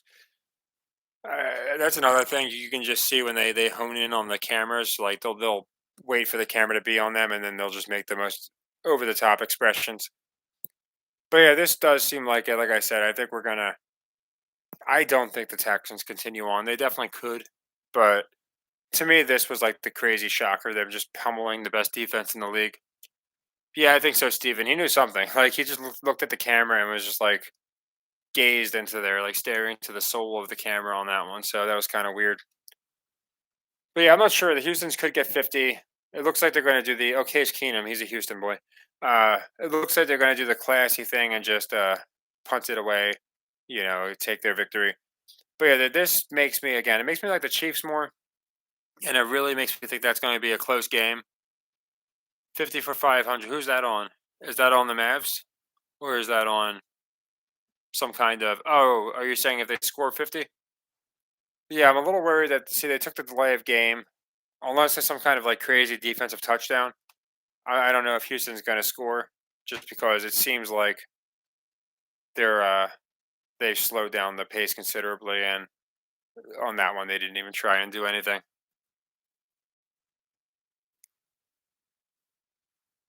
I know a few people thought it would get like pretty high scoring though. So yes, the over under was four. What was it, 45? So the Texans got the over under by themselves. It's pretty interesting. And yeah, I think this does set up Ravens Texans unless the Steelers somehow win. And again, we know we're not getting Steelers. So that's the one good thing is like whether we win or lose, we can always use the information. So there's just no way we're getting Steelers Ravens. I would be shocked. Now again, Steelers Browns I thought about because I was like, well, we could get Mason Rudolph versus Miles Garrett, but there is just no justification to Steelers Ravens. So again, that's why this makes me like the Bills exponentially more, and same with the Chiefs. I would think it did, Brian. I would imagine in the past, because you have to imagine most of the wild card games is like 3 point games. So even the underdog winning, in my opinion, like this was basically a pick 'em. I don't think it's out of the realm of possibility that we've gotten some upsets. Now, if like a wild card game with all upsets or a wild card weekend with all upsets, we probably never got. But I would think we probably got two in a row if I had to guess. Yeah, or so I'm not sure why. We obviously all have different reasons, but I just have a feeling that So if the Dolphins win again, I think we would still get. Well, then wouldn't we get Dolphins Ravens, which we just got a couple weeks ago? Which I guess we could get. Maybe that's your logic. You think we get a rematch, but yeah, I don't know. Like watching this, I don't like the Dolphins anymore. Like I said, it does make me like the cover a little more than I did. That's why I think just taking the money line, Chiefs Lions makes more sense. But yeah, the Dolphins winning, then you're knocking out the Chiefs too. Then you really only got the Bills and Ravens as like the established teams. I don't know. It could happen though. Yeah, I think it's going to be Bills Ravens in the AFC Championship. And again, Bills would not shock me. The biggest reason it wouldn't shock me again is I just love the. We can't forget about Demar, who's playing Pittsburgh right away, so it's going to be an interesting matchup. But the gold versus the dollar. We had the Golden Knights just win. We had the Nuggets just win, and the Niners would be another gold themed team. So Bill Gold does make sense to me. I just all year long I've liked Ravens, Niners, and I haven't really seen much of a reason to abandon ship there. But again, I've been way more open in the AFC than the NFC. But yeah, I want to see. Does anyone have any? CJ, we went into that. If anyone has any like questions before we call it a wrap, I just get some food in me before the Chiefs game starts. I appreciate everyone that joined. Like I said, win or lose, I always like to have fun here, and we would have had more fun if we won. That's for sure. But we always have fun, and I appreciate everybody that joins and offers insight. It just helps us going forward. I know a lot of people were saying when it was like over under, it was in the 60s. People were typing take the under stuff like that. So we always get some good insight in here, and I always appreciate that. And all the different possible narratives always helps too. So I always appreciate it. I just want to make sure nobody had any pressing questions before I decided to wrap it up. Yeah, I gotta be honest, Arson. I'm not happy, obviously, about that. I had the Browns in one of my leg threes was Browns, as you know, Browns, Bills, Chiefs. So it's not fun, as I said. But the one thing I can say is I can't imagine it happens to the Lions too. So I think we're gonna do exponentially better tomorrow. I think we'll come through. I think that Chiefs will hit the first part of it. And I like the Lions Chiefs plus 150. I think that's a great. If you want to add the Bills to it for plus 200, that's good too. Bills, Dolphins, AFC. I don't know. We just got it. That's the reason I didn't think we were going to get it this week. That's why I liked the Bills last week. Because if the Bills lost last week, it would have been Dolphins, Bills again this week, which I don't think anybody cares to see. And it's not like they had these two quarterbacks like air it out. It was just a pretty uninspiring game. So I don't think we're going to get Bills, Dolphins again. That's the reason one of the reasons I like the Chiefs so much. So of course we could get it. Again, I didn't think we'd get Texans over the Browns, but we did. So anything can happen. But I think for the NFC side, Lions makes sense. If there's an upset, I think it's going to be the Bucks, and I can go into that. Yeah, thanks, Peter. I appreciate it. Like I said, for the most part, we usually do good. Last week we got off to a great start and finished great. There was like no down point at all. We finished up like 18 units. This week we're off to a -4 start in the NFL, so obviously not fun. But I think between the Lions, between some of the over unders, again, the Steelers, Bills, I'll be doing an official video on that. I do it on my membership site. I'll probably do it on YouTube too. Almost definitely going to be pounding the under there. Any game where you got Josh Allen and it's in the low 30s, even if it's because of weather, makes me love the under. Probably I try and do it once a week if I can. Again, I thought our equipment was good, and this time I had to do the OBS streaming software, but I would prefer to do the webcam. Again, it feels more personable, and people tell me that sounds better too. So I want to do it. I think next week. I did a poll this time.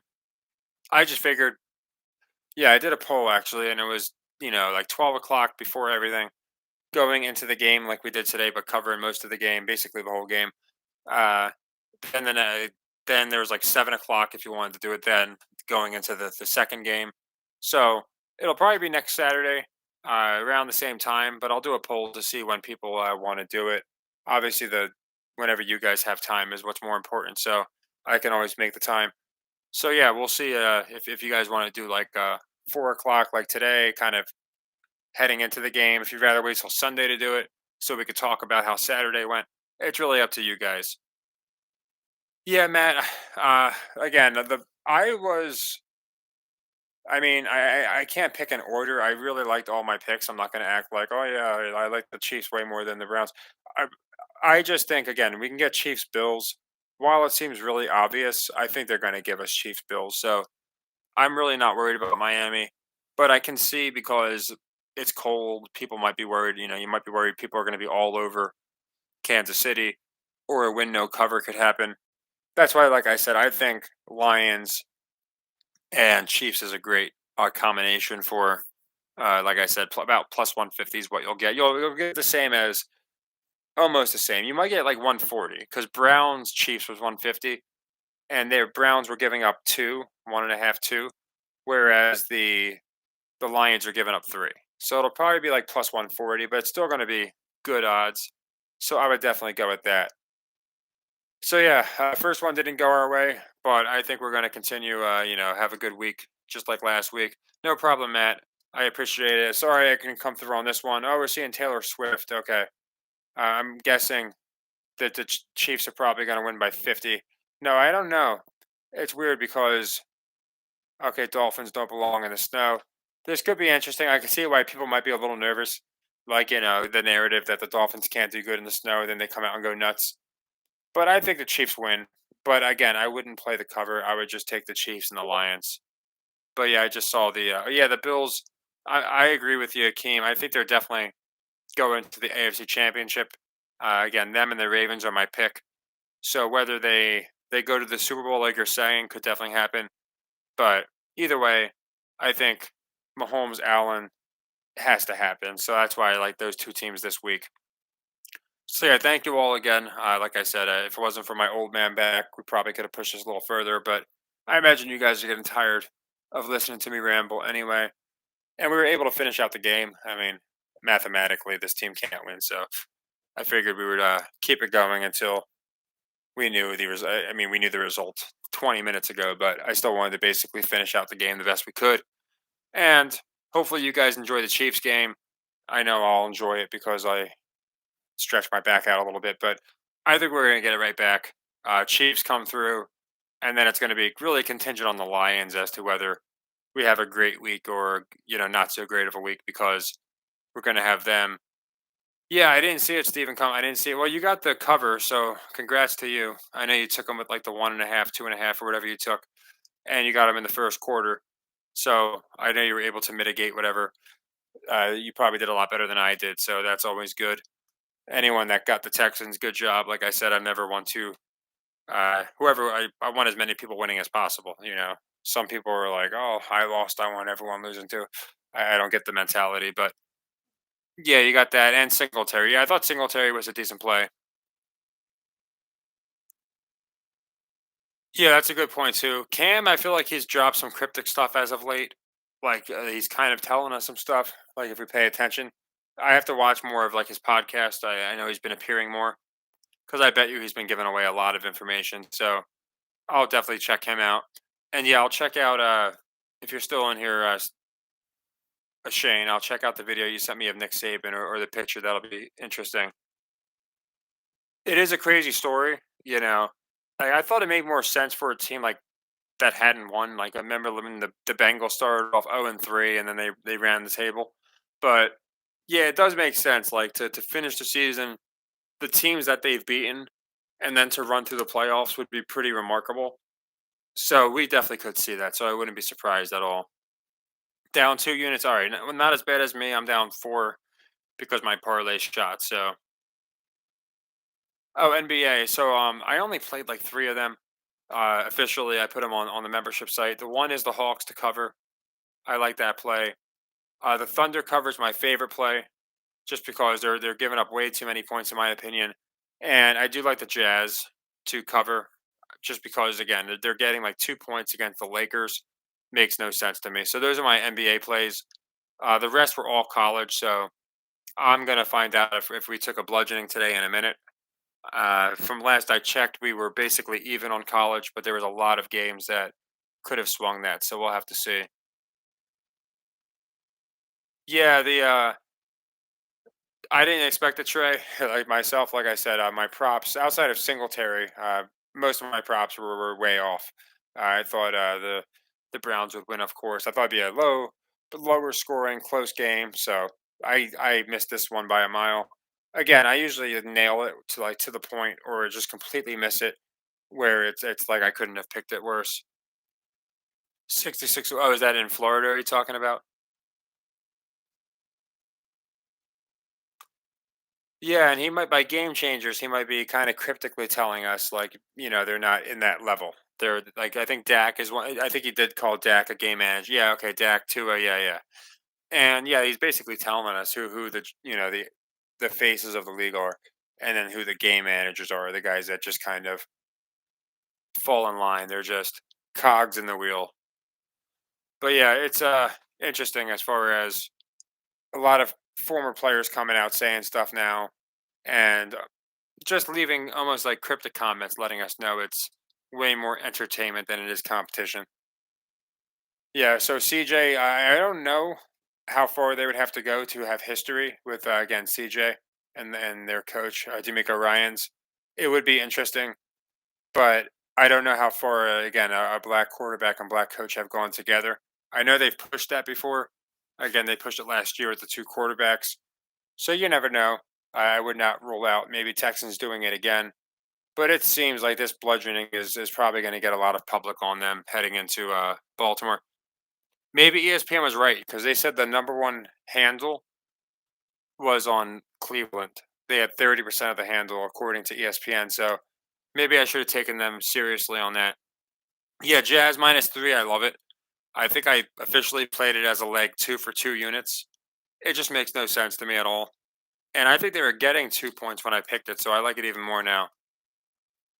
Yeah, Purdy's not. But I do think the Mr. Irrelevant story makes a lot of sense. That's the reason I think he'll be in there. And yeah, they do beat them a lot. But the Jazz have been going on a little bit of a run. I don't think the Jazz are going to do anything crazy this year, but it just looks like a trap line to me. So I like the Jazz. So we'll see what happens there.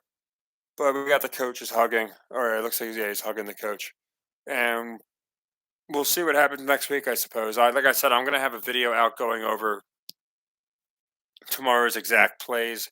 That way, we can just. I'm going to try and extract the best value I can. But for now, what I would say is before the game starts, I would go Chiefs Lions parlay. I think that's the way to go. So again, thank you everyone that joined us. Again, didn't go the way we hoped, but I think we'll finish out the week good. We typically hit more than we miss, which is always good. And I'm thinking the Chiefs come through. I'm thinking the under on Pittsburgh comes through. I'm almost positive the Lions comes through.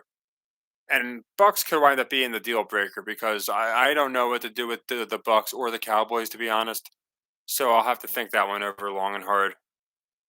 Chiefs Houston's nice. Mahomes, CJ, get him in get him in. You know the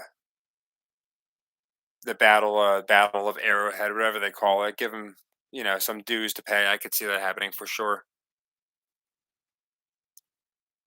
Oh, I haven't seen Lamar. Well, he's playing. Well, he's playing next week. So, oh, you're saying yeah.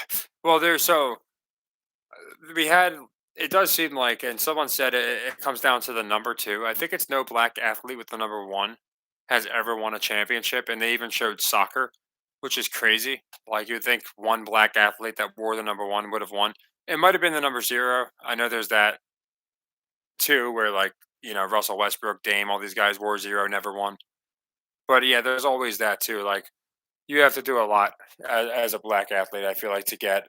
I mean, they forget Doug Williams ever existed, so you can just see how far and few it is between Yeah, the Bucks is going to be interesting. I am not positive on that one yet. And yeah, Chiefs only play Houston with a Pittsburgh win. That's why, again, that's for most of the reason I thought we'd get Browns, but really Bills Chiefs. It matches them up next week, which is the simplest way to get to it. So I think we get Bills Chiefs, and I guess it would be Ravens Texans. Two good matchups. So yeah, I like the Chiefs even more. Is all I can say. So yeah, thanks to everybody who came by. I do appreciate everything. I appreciate you guys staying as long as you did. Obviously, again, not the most fun game, but I just trust the numbers in the end and think we're going to have a good week. And more importantly, thank you to everyone that just always shows support. And I will have our official any game I didn't cover already, which is basically the NFC side, and then the over under on the Bills because it's moved to Monday, so we can mess around with that. I'll have all that out tomorrow or the next day. So take care, guys, and as always, happy earnings. Sorry about tonight. Like I said, I can't get them all, but hopefully the Chiefs come through for us, and then Detroit as well.